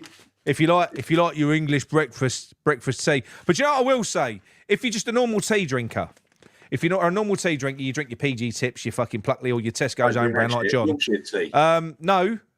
The Pluckley tea bags, they're the bollocks. Oh no! I've made an order anyway. Hang on a minute. You've got a tea and coffee sponsor, and you're promoting another tea company. No, same thing. Same thing. Same one. Where is it? I thought he was John. I thought that. But no, honestly, I haven't put the link in this one, but I will do once the show's finished. I should have, but I'll schedule this one. But if you do Claret 15, you get 15% off as well, and it's cheap as well. What's the name of the firm? What's the name of the firm again? It's the Kent and Sussex Tea and Coffee Company. Kent and Sussex. So listen, not just for you. If you work for a business. And they offer tea because they do the old trade packages as well. We get even more off. Yeah. So if you work in an office, change your tea and coffee supplier. Go over to them. Yeah. You got 15% off. I never knew English breakfast tea. There's also French breakfast tea. So don't get that. And what is it? Irish breakfast tea, Scottish breakfast tea. There's loads of breakfast teas. What's Irish breakfast tea? I don't know. They get alcohol in it. Guinness. I read it. It's Guinness, yeah. Yeah. Anyway, look, that's that done. Thank you all for your comments. Thanks, Micky, for joining. Great debut. Thanks for having me. Thanks. Yeah, and welcome back, John. Good to have you. Yeah, I know. It's been very good. It's been good to have you back. I'm back. The women will love it. Well, I'll tell you what, Gary. Before you do finish, next week is very, very special. Yes, it is. It's our 2-year birthday, so it might be next Sunday. it might be somewhat kind of affected by the Newcastle game, either positively or negatively. We don't know. But we're planning probably a bit of an epic one. So I'm thinking that we're going to be going live from about 7. What time is the game? 2 o'clock, 3 o'clock. 2 o'clock, 2 3 o'clock. Yeah, Oh, 2 o'clock. Right. Yeah. So what we're going to do, we're going to be rolling people on and off, or we're going to be sending invites out to people that have been on with us, throughout the time. So there'll be loads of different faces. So yeah, Micky, you're more than welcome to come back on for a little stint if you fancy it. Yeah, of course. Good stuff. Good stuff. Question. Go on. Will Jonathan be on? Jonathan, I don't think he's ever going to talk to me again. But yeah, that's fine. That's fine. Yeah, that's. Look, at the end of the day, it's a shame. I like Jonathan. He'll be back. He had a storm out before. He'll be back. He went right on the turn there, didn't he? He didn't need to. He didn't need to. But I'm not being funny, If you're going to act like that, then we're going to. Insulting the audience. That was one step too far. That's it. I know. To call them all thick is ridiculous. Only some of them. It's ridiculous. Yeah, they're all thick. Only some of them are. Not all of them. Right, anyway, we're done. Thanks very much, all. See you next week for our 8th birthday. A few rambles in a week. See you soon. Come on, you irons. Hang on, I found a video. Come on, you irons. Take the donkey off Moisey. Take the donkey off Moisey. Right, Micky, we're still not doing it right. Micky, are we going out for a bit of massive, Micky? Yeah, go on all day long. Yeah. We carry that. Wicked, wicked. Jungle is massive. Wicked, wicked. Wicked, wicked. Jungle is massive. Wicked. Yo.